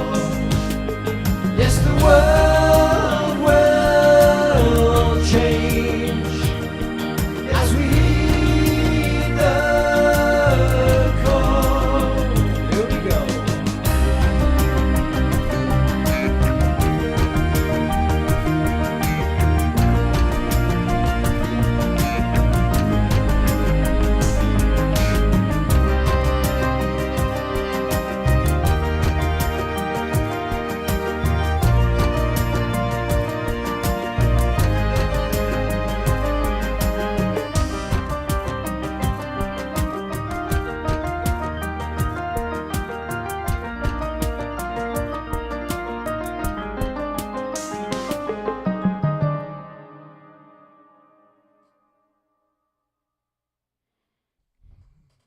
And we do all stand tall together. Thank you, beloved brother Omashar. Thank you for that. And our beautiful dancers. We had so many people dancing. I couldn't catch all on the screen. It was amazing. And happy to see some new friends dancing. So thank you very, very much. And it all began with Eleanor Joy and Reverend Jeffrey. And Pam and Liv, I love watching you two dance together. That's really, really fun. So it's beautiful how we keep evolving. Thank you, brother. All right. Well, we're now going to shift into kind of the last major segment of tonight's show. And of course, we've been covering really for years what's happening with Making Contact. Of course, Alan Steinfeld is a regular co-host, and he wrote the book Making Contact. I just had dinner last night with JJ and Desiree Hertok here in Sedona. And actually was sharing with them, we were comparing our notes and our perceptions of this very extraordinary event that happened on Thursday in Washington, D.C. It took place in one of the most hallowed halls, if you will, of D.C., with a lot of history of amazing things that have taken place in that particular room. And many of the leading whistleblowers and leaders in the disclosure movement all came together to share very important information. I'm not going to say too much more because our next guest, who we're going to be conversing with for the next probably 45 minutes, was there. And he is one of the founders of UApedia. I need to go put on my UApedia t-shirt that I proudly wear. And by the way, uapedia.ai, we'll show it in a moment, is the place to go to get extraordinary information about what's really going on. Eduardo Mace, I so appreciate what this man writes and reviews, provides.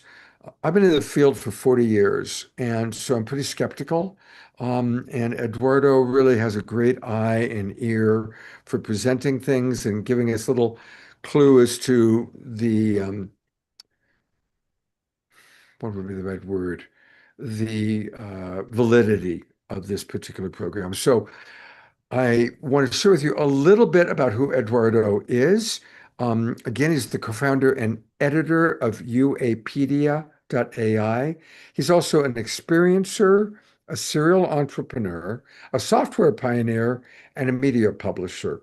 He has over 30 plus years building digital platforms that merge editorial rigor, AI, and storytelling for market consumption.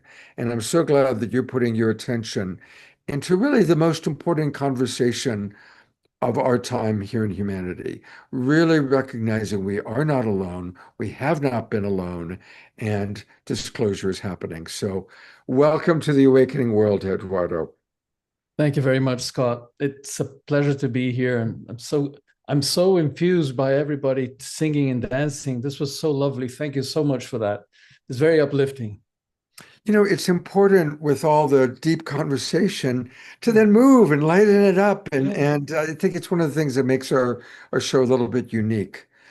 Please tell us about what you experienced on Thursday. So the event unfolded in a Senate office building, very well known, the Russell office building, very close to the Capitol building. And in the Kennedy Caucus room, which is a historic room where, you know, they did the Watergate hearings and a number of very important events happen in that room. And under the auspices of the Senate, the Disclosure Foundation organized this event with Congress representative, senators, and the leading voices for disclosure, both in the private sector, but also whistleblowers. So we had a multitude of very famous people in this area, starting with Chris Mellon, Lou Elizondo, going into, you know, the whistleblowers. So Matthew Brown, Dylan Borland, Jeffrey Nuccitelli. These were all people who have come up and, you know, put their lives at stake, literally, denouncing the hidden technologies and the hidden beings and the truth, right, that has been kept from the American public and the world around the unidentified anomalous phenomena, or UFO of old, but now it's no. So the forum was all about how do we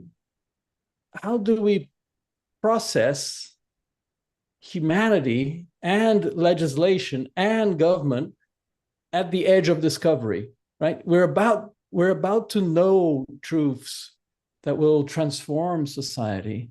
So Chris Mellon pointed out that you know, ignorance or the lack of truth, right, is not a national security strategy. It can't be, right? You can't build a government and an electorate and a democratic system without transparency and truth. So that was very decisive of him. And he started telling exactly what's going on, you know, with these Air Force base incursions by UFOs. So one of the main revelations there was that it's the El Paso, there's a big Air Force base close to El Paso in Texas. And during 17 days, they had thousands of UFOs and UAPs basically hovering over the Air Force Base, and they couldn't do anything about it. And it's being kept hidden because obviously they don't want to lose face. But beyond that, it's, there is no action without transparency, right? You can't ask Congress to vote on, the National Defense Act if they don't know what's happening. They need to know what's happening. So this is a moment where, Senator Rounds put it very clearly. We have to look at disclosure as an architecture. So what does that mean in terms of laws? What does that mean in terms of accountability? Where is national security in all this? But most of all, how to make this public without, with all these frameworks in place, right? So we had Ana Paulina Luna, a big advocate for transparency and disclosure. We had Eric Burleson. We had Andre Carlson. Tim Burchett was honored.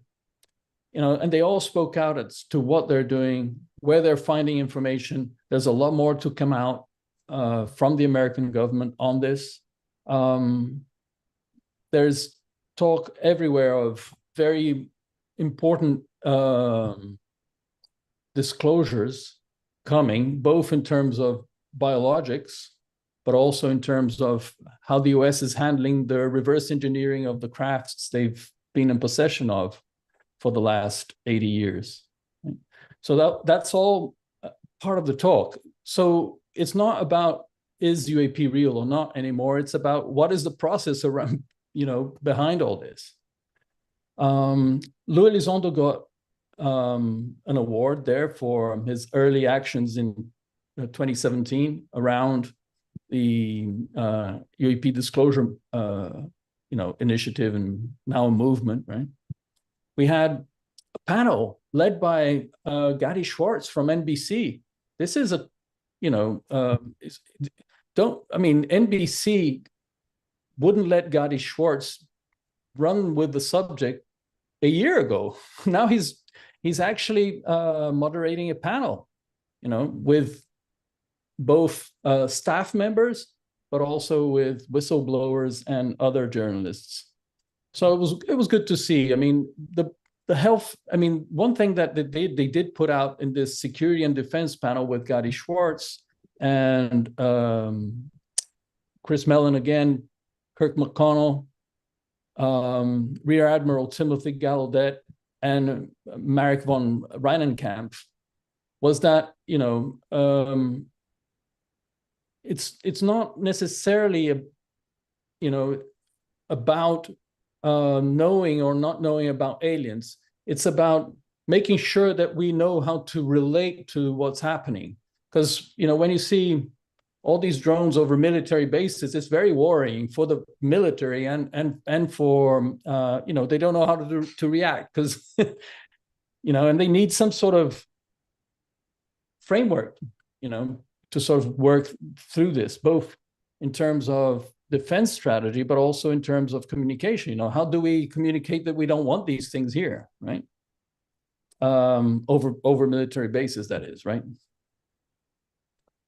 So after that panel, Senator Mike Rounds came on and he talked about, what would be the legislative activity and initiatives that would need to be in place for you to have full disclosure. So he mentioned, again, the UAP Disclosure Act, meaning protection of whistleblowers that come forward. He mentioned the NDAA, right, the National Defense Authorization Act, and how that needs to change, not only in terms of verbatim, in terms of accepting these new terminologies, but also in terms of oversight. Where did the money go? What new money is there for this? Who's responsible? So he highlighted that there needs to be a records review board, much like the JFK review board that was put forward, some 5-6 years ago. And he warned also that there is a lot of politics inside the government. I mean, interagency politics, intercommittee politics, staff members that don't feel that this is relevant. So there's an ongoing fight towards, we have to take this seriously, right? But we shouldn't expect it to be a sprint. We should expect it to be a marathon. So this was Mike Rounds, Senator Mike Rounds. Then we had a panel about science and investigation with Avi Loeb and Hal Puthoff, led by all people, Kristen Fisher, who used to be at Fox, now a big influencer in YouTube, and she's got her own production company. And they basically same old, we need more data, but they were talking about the right posture, right? The right posture, meaning how should scientists approach this? It's not with ridicule, it's with curiosity. It's with, accepting that they don't know everything, right? I don't know is you need some humility in the sciences to accept that maybe, they don't know everything. We also had, just after that, we had Dr. Carlos Eyre, a PhD in history and religious studies. He talked about, religion has long dealt with encounters involving non-human intelligences, right? And that's the motif that these religions sell, is basically these encounters with these non-human intelligences. And he said, this is more or less what's happening with UAP, in the sense that, it is both miracle testimonies and UAP testimonies share the same problem, the one of believability. It's so out there that people don't know how to react. And he feels that science may tell us what's happening, but only the humanities can tell us what it means, right? There's a big exploration area. But he believes that, it won't destroy faith. It might rupture worldviews, but it won't destroy faith. It will renew faith. That's his belief. And this was put together so that you could build a framework of processes around disclosure to make sure it's safe to disclose, right? So here's Carlos Eyre.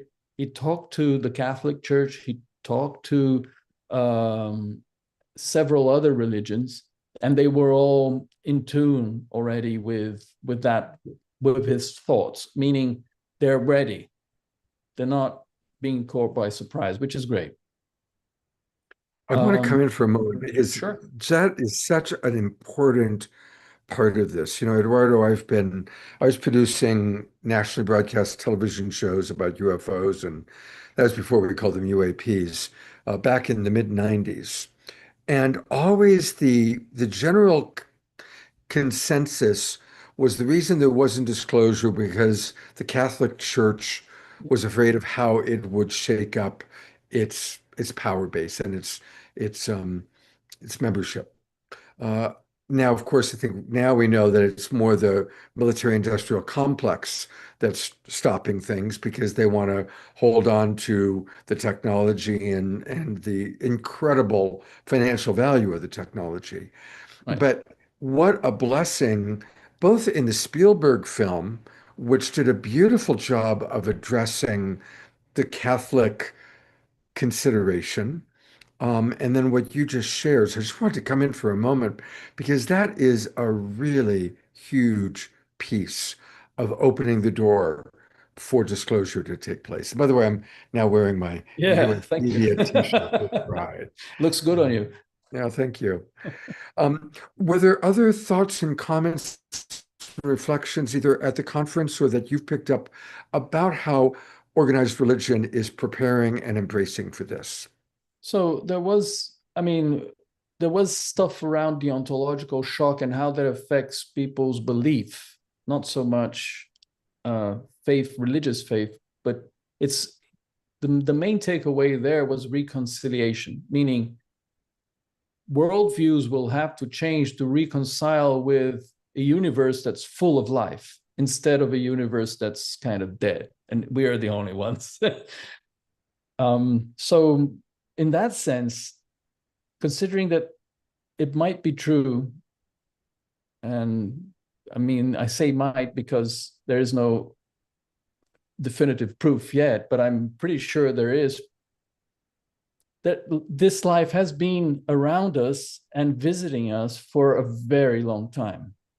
And so maybe these religions need to take into account that some of the events that have happened and were formative for the religions also comes from, these meetings with these non-human intelligences, right? These higher beings, right? These more illumined beings that maybe have been here all along helping us, but maybe come from other realms, right?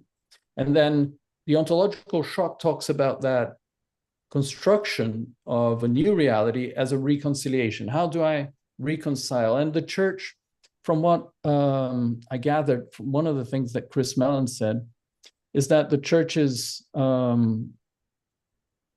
already have, especially the main ones, they already have a good notion of how to relay this into different kind of frameworks so that they benefit from it, meaning they expand their believers' awareness through this truth, right? I can't say much more because Carlos Zeri said a lot, but we had a lot of sound issues during the event. So it was hard to sort of hear him. He was speaking really, really low. So that's more or less what went on, Scott, with regards to religion. You know what I'm loving about this is that we're so past the believers versus non-believers. Is it real, not real? We're now in the stage of, okay, we're really laying the groundwork on all the different levels. How are we going to deal with it in religion? How are we going to deal with it in the media? How are we going to deal with the oncological shock?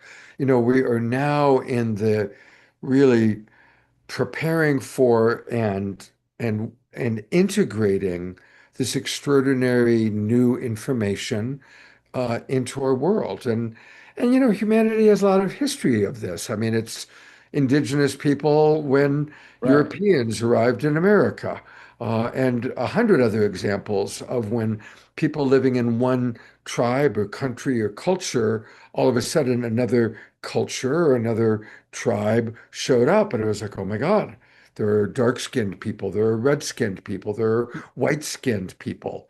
Well, now we get insectoids, Nordics, grays, and a whole lot more. Right. It's much more diverse than we thought, right? And more diverse than our human brains can really comprehend. All right, please continue with more of what took place. So we had, after the ontological shock presentation, we had a very interesting panel with Mike Gold from, he's an ex-NASA director, with two scientists from MIT, and they discussed, how ready are these instruments that we use to detect all this? But they mentioned one thing that really caught my eye, was that they mentioned that NASA already has this in their archives, not proof per se, but they have a lot of these recordings and sensor data that they picked up on the moon and around the Earth during their flights, but nobody has actually dug deep into them because NASA, even though it's public information, it's hard to find, right? They put it out, and so they put together a group just to collect the NASA data and go through it as with expert tooling and make the connections. Oh, so this is an effort started off by citizen scientists, but which they want the government funding, the NSF, National Science Foundation, to fund. And I believe they're at the very end of getting that funding to make sure that this NASA data that's already sitting there waiting for people to go through it can show us how this has evolved over the years. So they mentioned Beatriz Villarroel, study on transients, all these objects orbiting Earth. I don't know if you know about this, but there's about 50,000 objects orbiting Earth that we don't know what they are. And she proved this with rigorous science. It's peer-reviewed. It's been confirmed now thrice by other scientists with other data sets. It is true. And we just don't know what these 50,000 objects circling Earth are. They've been circling Earth since the 1950s, before humans went to space. So they've opened up the discussion much more broadly regarding how to, through technology, prove and come to terms with what you find. The last panel, well, not the last panel, but the one before last was about financial impact. It was saying that there will be adjustments in a lot of sectors, but in truth, the technology to go to market takes so long that industries will adapt. The Dow Jones index companies that were part of the index 20 years ago aren't the same ones that are there today, basically. So things change. And this is just another phase for the financial markets. It might change energy, but it's going to take 20 to 30 years to produce and distribute. It might change, sensors and defense, but then again, same thing. So there's nothing new really in terms of finance, and the risks and the opportunities are there. But the risks are already kind of part of the game, right? You're just changing one technology for the other. On the last piece, which was for me the most interesting of all, was that at the very end, instead of closing off the forum, the Disclosure Foundation granted $10,000 to an enterprise founded by whistleblowers. So Matthew Brown, Dylan Borland, Jeffrey Nucciatelli formed a company to receive proceeds from donations and maybe other interested parties, so that they can lead a more healthy life after their whistleblowing. Because what they're faced when they started their whistleblowing was basically they've lost their jobs, nobody would hire them, they were cast out, even though they were telling the truth. And so now they're starting to get to terms with that, with this new company. We offered to help as well at UApedia, because we have a lot that we can do together with them. But one thing that caught my eye was that, the credibility of disclosure will depend on how you treat the people who come forward with the information that's needed, right? And one of the most interesting things they did was they called Whitley Strieber to the stand as an homage, to the experiencers. And so that was very powerful. Whitley Strieber mentioning that this is the first time he's been to a public gathering where he hasn't been laughed out of stage, right? And so he welcomes the change and saying we're going to become a cosmic civilization. So everybody left in a very positive tone. Overall, as a conclusion to the event, it was clear to me that disclosure is a process. So you need laws, you need archives, you need communication, you need to revisit some cultural elements, you need to revisit religion, but mainly this was about trust. There is no disclosure without trust, but the trust has to be restored. And that's part of what the government needs to do with transparency, but also, making it compatible with national security, of course, reconciling this and treating these opposites as if they're compatible, right? How to do that. Provide evidence standards, so that you take away the stigma and mature these scientific experiments around this, or at least allow people to come forward with what they have already found, right? Because there's a lot that has already been investigated and tested and developed. And most of all, it's about preparing the public, right? With a resilient infrastructure, and not try to avoid a public relations game, right? In all this. So it's I felt it was a very responsible, tone to the whole disclosure forum. And I was really taken aback by how, all these people, we had dozens of politicians, and I don't know, 400 people there, of which about 200 were leading voices in this field. So everybody was very kind of together and praising the initiative. You mentioned Whitley Strieber, and we did a show way back in 1996 or 7 when I was working on the Paranormal Borderline. We interviewed Whitley, and that was when Communion had just come out.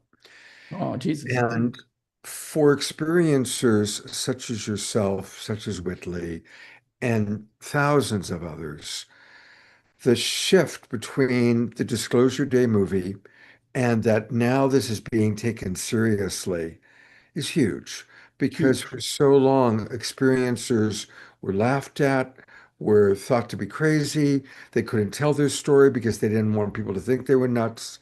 And so it's an extraordinary shift. And because you are an experiencer, Right.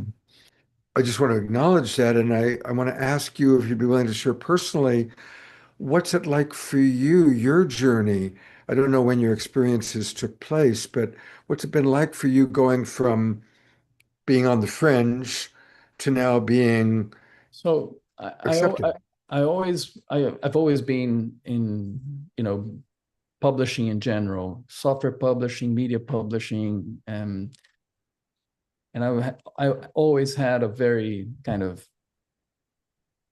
evidence-based scientific approach. I praised, even though I love sci-fi, I praised all the science behind it, right? And about 3 years ago, when I had a contact, and then multiple contacts after that, it made me challenge my view of reality. And that's when I opened up, and I became more aware, more sensitive, a better human in general, right? And I don't think anybody that has been an experiencer comes away having lost something. We all lose something. But what we become, I believe, something better, something that's actually more open, more loving, more giving, and above all, more understanding, right? Let the fear go. Is, some people have a hard time, but that's my learnings from my experiencers. I had to let a lot of fear go. I had to focus on, the positive aspects and lead a life that actually had a purpose. And I think that's more or less where experiences go. I mean, not all, obviously, but a huge part of them say, even if you take the John Mack polls that he did way back then in the 90s, I think, they basically portray a very positive attitude towards the experiencer after the experiences itself, right?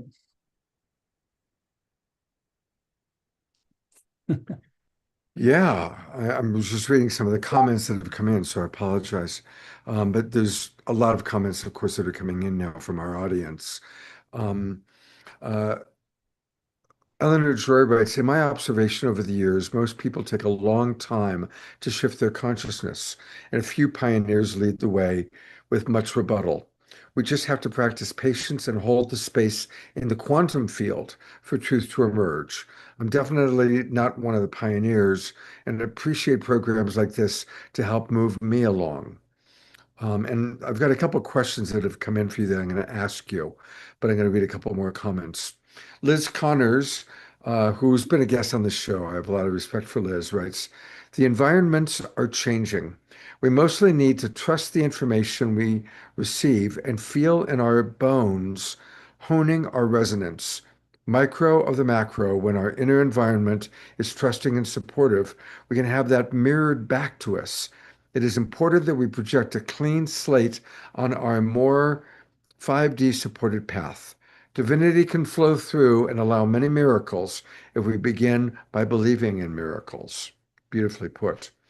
Dorina Joy from Ecuador writes, polls show that 90% of Americans demand transparency, and the public is resilient enough to handle disclosure without mass panic.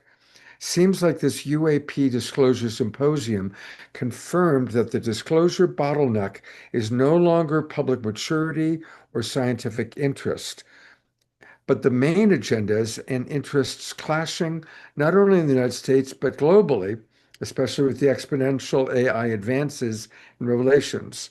So here's a question. Right. First of three questions that we have for you, Eduardo. What will help us most to go beyond the current disclosure into conscious contact, communication, and collaboration with our advanced non-human intelligence? Well, I discussed a lot with other people, on the corridors there between the panels and before and after the event. And there's the dependency on government isn't a good thing. So maybe we could start an open contact movement, right? I mean, CE5 is already kind of that, right? But I think we can extend it because there are multiple contact modalities, and there's nowhere. The government doesn't necessarily need to be involved with contacts with NHI, right?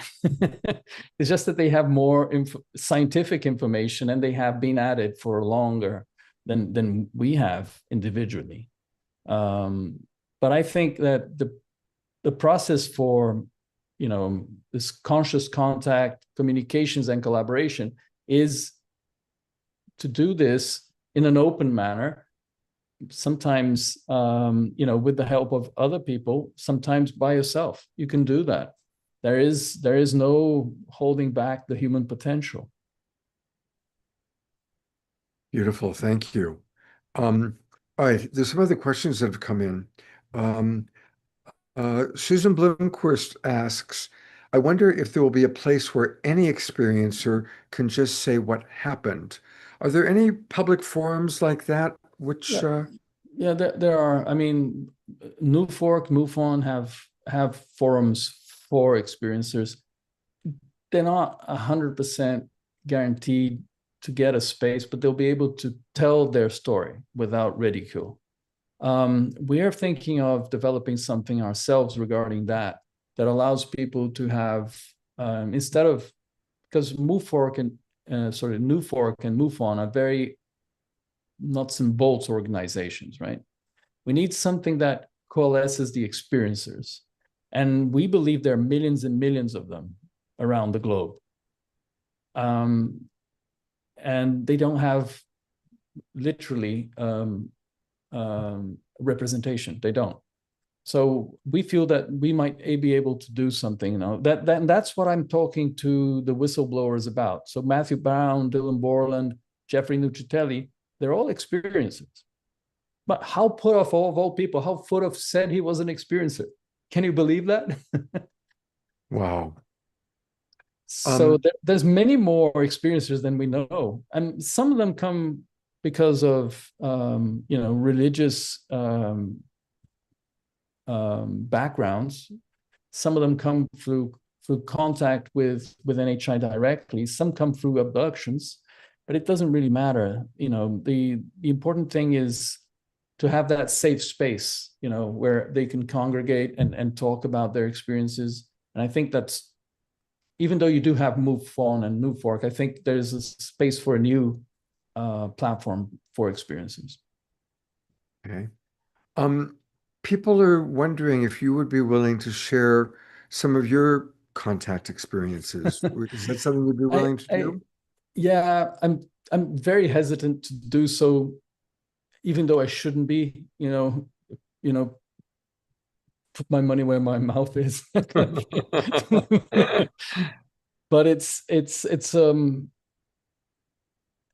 I started having contact in my house, in my bedroom with orbs, and it just progressed from there. I mean, in these we had all series of paranormal events in my house, and one of the things that I did was I started to, for 6 months with paranormal events in my house, I started having trouble understanding what was going on. But once I decided not to be afraid, everything turned. And then I started to realize that I had developed sensitivities that I didn't have before. And then I started exploring the world, and I did what Jacques Vallée mentioned in Passport to Magonia.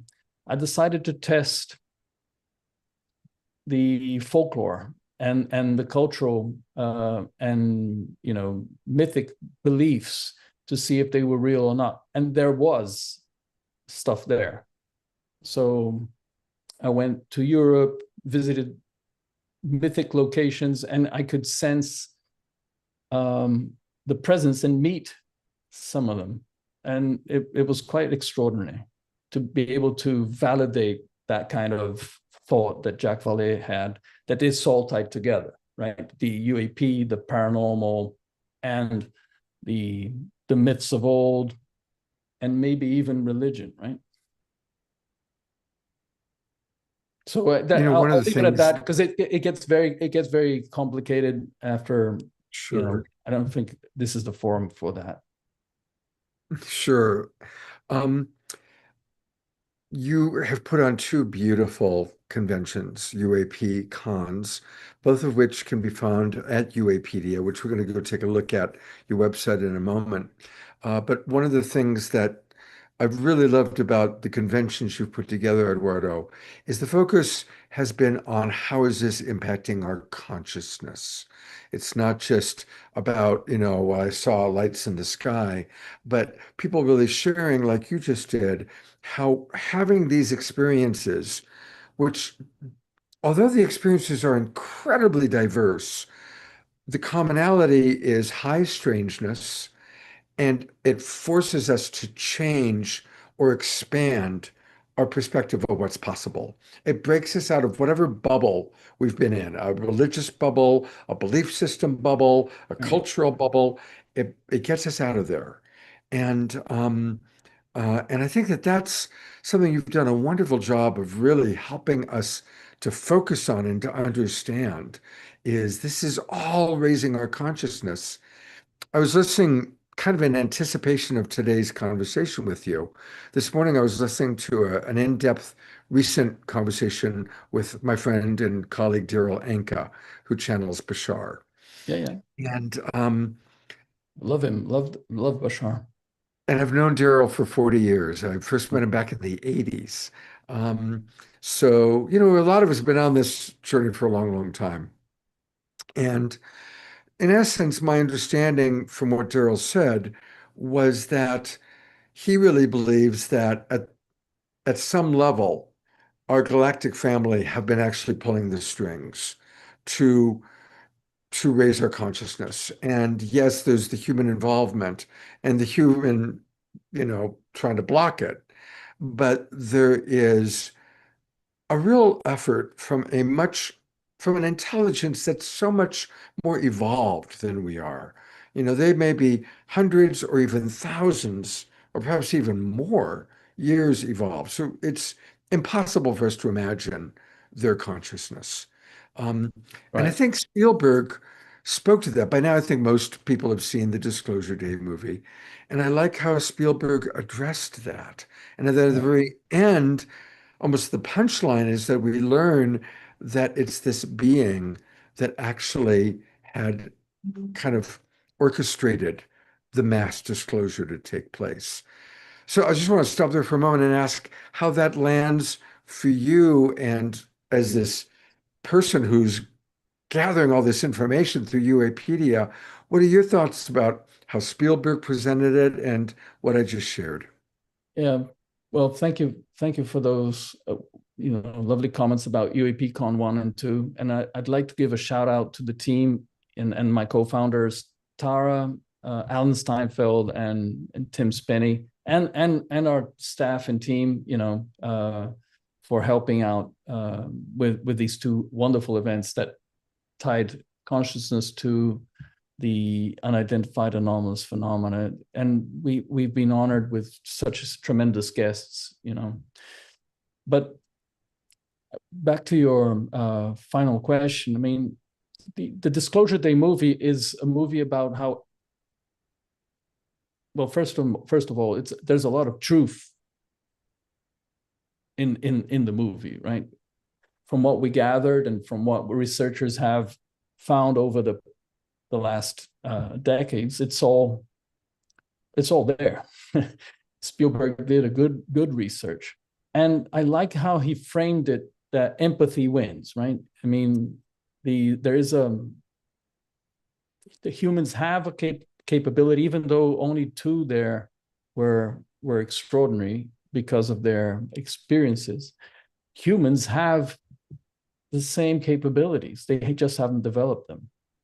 And I think that's kind of one of the takeaways that I did in the review, a pre-review I did of the movie for UApedia. We focused on, how important it is for people to understand that these abductions are real, that this is something that has real consequences, and some of them are positive and some of them are negative, but most of the time they are changes in the person with regards to how they go through life, right? How they see life. And it's important for other people to know that they're energetic beings that are capable of a lot more than we thought possible before. And I think the movie portrays that a bit. I mean, it tries to tie it to contact and, but it's not. I mean, it's everybody. Everybody on Earth has the same capabilities. You just have to unlock them. Beautiful. I really appreciate that. And there's so many comments that have come in. Definitely want to acknowledge Danny Sheehan, who's a regular on this show, is doing talks every Sunday at 12 noon Pacific time. I really encourage everybody to participate in that. And the link to that Zoom room has been put into the chat box a few times. And we are now going to take a look at this wonderful website that Eduardo is the editor of. So everybody, it's uapedia.ai, uapedia.ai. And it's an amazing place. There are so many articles. Every time I go there, I just get lost in all the articles, all the perspectives. And a lot of people, of course, you've seen all these people on our show. Alan Steinfeld, probably every 6 weeks. Dr. Tara has been on many times, Tim Spinney. And it's just a wonderful way to be, really, if you want a one-stop shop, because they update us with the latest information. Eduardo had put a beautiful article in here about what just took place on Thursday. So you can get the latest news. You can also get highlights. It's the place to go. And it's updated daily, right? Daily updated. Updated daily. And how many articles do you have now? Well, we have 512 articles. I mean, these are long articles. They're in-depth reviews of the major cases, subjects, and some very current stuff. We also started to digitize the Alan Steinfeld archives, which is gaining huge traction because he's got all these gems that people he interviewed in 20, 30 years ago. So we're very grateful to Alan for letting us digitize his archives. Beautiful. Shoshana, I see you've got your hand raised. We're getting low on time, but I'm going to go ahead and bring you up if you have a question. Do you have a question that you wanted to ask? Yes, I'll try to make it quick. For all of us that are into galactic and ETs, I would imagine that sometimes when people are contacted, it's something that sort of expands your multi-dimensional quantum continuum of how you multi-sensory experience, right? And then we realize we have higher selves, and we are maybe that some of those beings are our future selves. This is time bending, but I'm imagining there's some experiences where people find their own star families or have a resonance with a particular ET, you know, star tribe in the ecology of the landscape. And I'm just mentioning that it's probably a big conversation, but if there's anything very short that you want to say about it, would be interesting. Yeah, we've had a lot of researchers come up to us and offer all their research for this kind of thing. You know, what are the modalities of contact and what are the types of experiences that happen? What are the effects? Some people relate just what you said, you know, they find their higher self. And it's a recurring theme, really. It's not, these are people who have never met. They're telling the same story again and again and again. So yeah, and about the star families, there is a lot of evidence that supports you know, both multidimensional, as you mentioned, but also some localities like star systems as being their homes, right? So there's a lot of that going on. I mean, I don't know how much we can prove. It doesn't matter. What matters is that you have that knowledge, and it's your individual self and the collective understanding that this is possible, and it is. And that's what we found in the research, right? The research points us in that direction, even though people don't say that in public because it's hard to prove. There is more and more testimony around the same kind of areas you just described, right? With, you know, star seeds, star people, star families, right? Thank you so much. Mm. You always have the best background, Shoshana, that big rose. Love it. Well, thank you so much, Eduardo. We are going to go to our prayer time next, but I'd love to, you know, just like we have Alan periodically with Making Contact, I'd love to have you and or Tim, maybe once a month even, just giving the update of what's the because it's all happening so fast. That's right. We'd love to. I mean, maybe we can get, you know, 1 month Tim, 1 month me, share a bit, because we are all very involved in all this, and it takes a tribe to make a difference, right? Yeah, it's beautiful. And thank you so much for what you're doing. By the way, everybody, it's free to go to UAPD. Of course, join and help support them, but they also, the initial site is free. But I do encourage you to support them, please. And go back and watch the 2 conventions, online conventions they did, because, you know, I'm kind of a snob. I've been around this world for a really, really long time. And Eduardo, I was hooked. Each one of your presenters, they were saying things I had not heard before. They were presenting perspectives I had not heard before. And I learned a lot. And it takes a bit for me to learn a lot in this field. So I'm glad.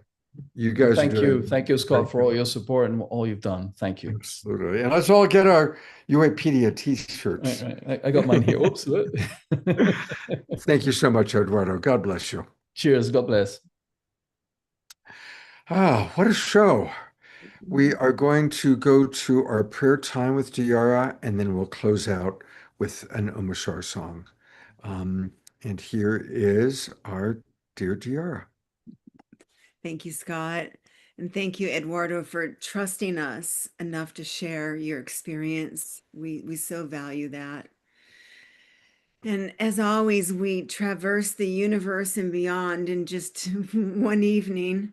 We started with our beautiful World Unity Week, our beloved brothers and sisters in Unity Earth, with our feet on our beloved Mother Gaia. And then traversing through the difficulties as human beings, as we're still learning how to own our power and come into ourselves, and all the beautiful work that's being done to mitigate the difficulties. And then through beautiful music, and now traversing in the stars.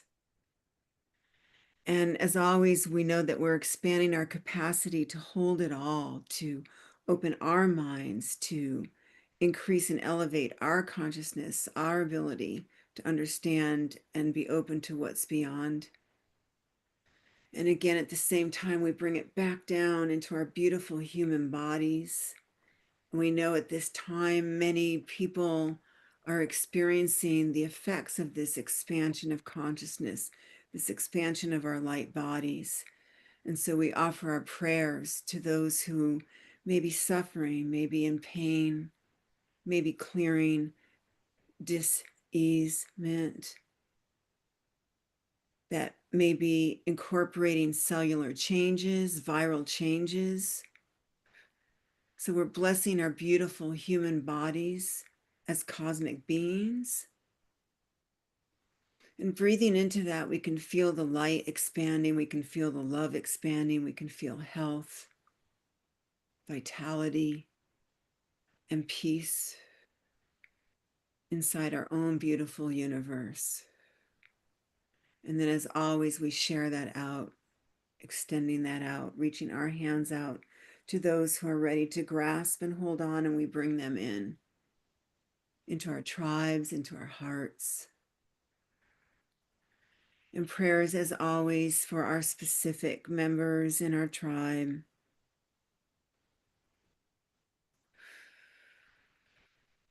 Prayers for those who have yet to understand that there is so much beyond what can be seen.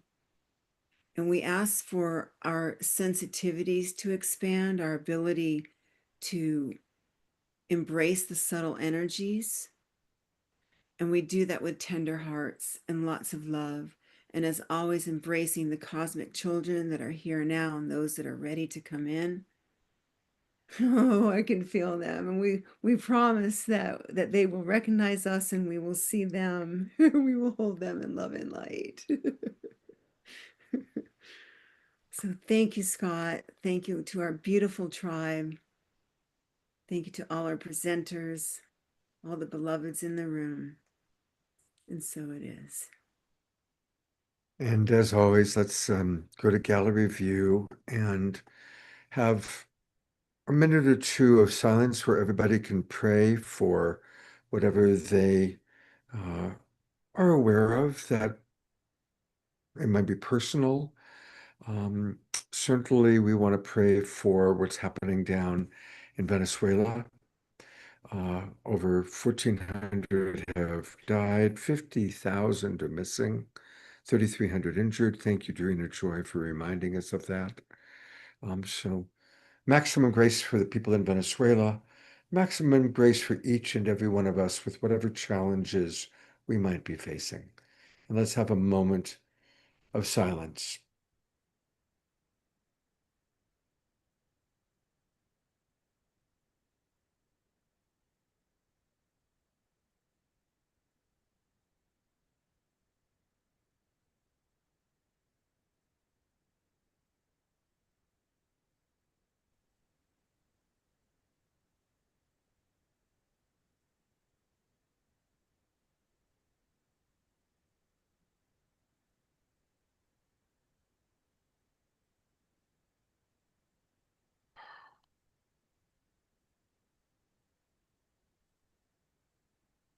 Thank you, Diara. Before we go to Om Shar, I just want to make a couple of more announcements. I want to remind people that we have a really powerful Sacred Sunday show taking place tomorrow. Our friends Rama and Alexander, who travel all over the world, have put together a really special program. So it's going to be at 9 a.m. Pacific time. And I will put the link to this program into the chat box. And for any of you that are watching on Facebook or YouTube and you want to join us tomorrow, come join the Global Peace Tribe and you'll automatically get all the Zoom room links, including for tomorrow's Sacred Sunday show. And to remind you that you can join the Global Peace Tribe. It's very, very easy. Just go to globalpeacetribe.com. globalpeacetribe.com. Click register for the new season. That takes you to our registration page. And now is the time. We're just starting our new season next week, next Wednesday. And next week's shows on Wednesday night, we're going to be honoring the work of Piper Dellums and the work she does with young people. And then a week from tonight, which happens to be the 4th of July, we're going to do a show on the science of manifesting. And we have an extraordinary fellow, Dr. Larry Fuller, who is going to be teaching us the science of manifesting miracles. I did an interview with him yesterday. He blew my socks off. And I'm really excited. You're going to love him. So next Saturday night is going to be a very powerful, very different, not a lot of guests, but a really focused experience for all of us to really practice manifesting and learning the science of manifesting. As always, I'll send out an email with the descriptions and the new links. All of you will receive an email with the new links that are registered. And so please, everybody, make sure that you register so that you don't miss a show, because we've got great shows coming up. And of course, the highlight of our shows, for many of you, certainly for me, is Omar Shar, our beloved house musical artist. And here he is.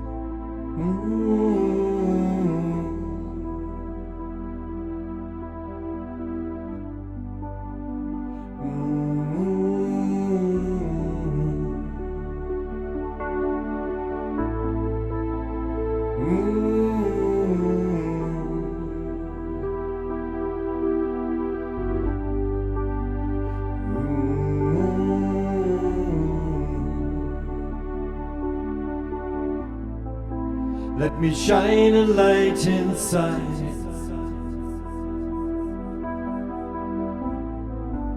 And I'll show you where your truth resides.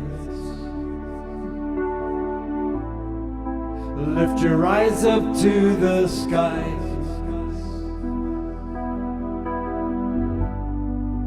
and I'll prove to you that nothing dies. Together we will rise again,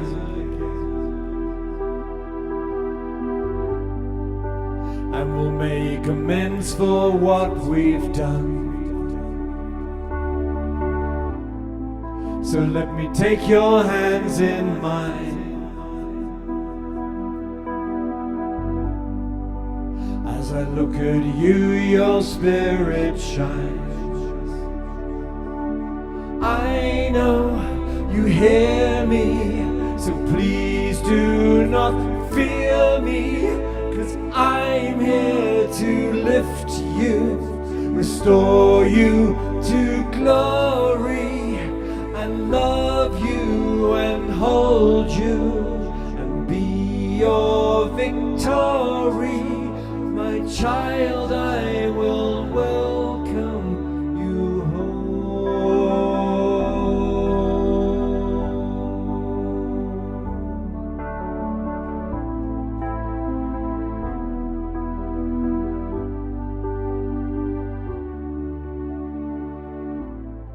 You see, it's true that we are one, and we came out from the central sun. So when you take a different view,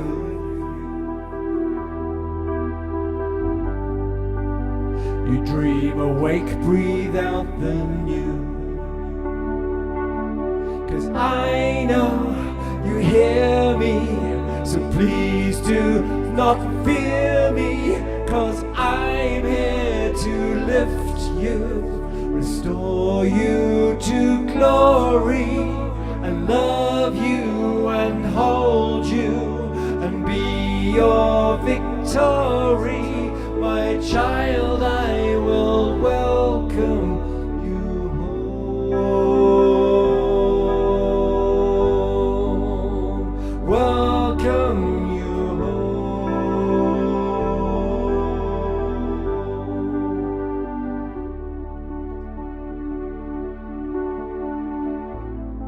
The world will come alive again.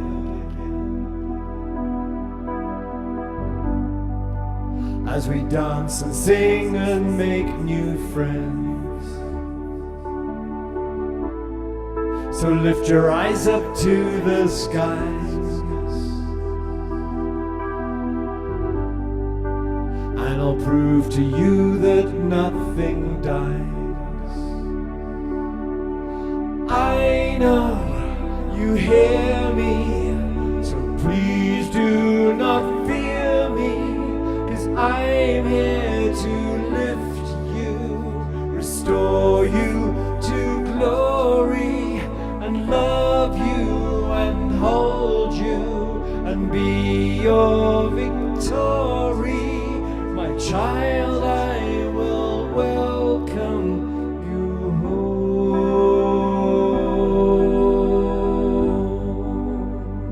Welcome you home.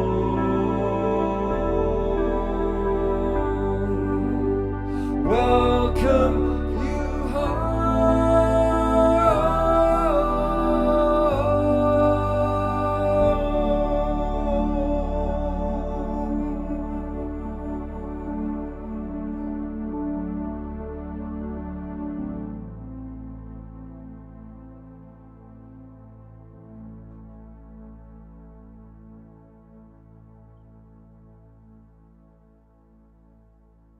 What a beautiful, slow, and gentle version of that song that we all love so much.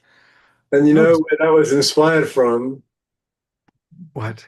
That version. Remember we were, you did the show in Santa Fe, and you were broadcasting from this brand new house, and Christine came out, and we devised a way of her singing and me playing this song, and that birthed this version of that song with Christine. So it was beautiful, beautiful. Bonnie and Shoshana and Ayada are all commenting on how beautiful that version of it was. So a beautiful way to kind of guide us into the night after a very powerful show. And again, wow, what a diversity of conversation and topics. I loved it. And I look forward to hopefully seeing all of you for our Sacred Sunday show tomorrow morning. God's blessings, everybody. Much love. Thank you, Omashar, Diara, Eduardo, all of our friends from World Unity Week, Susan Woldridge, got that extra D in there. Thank you, everybody.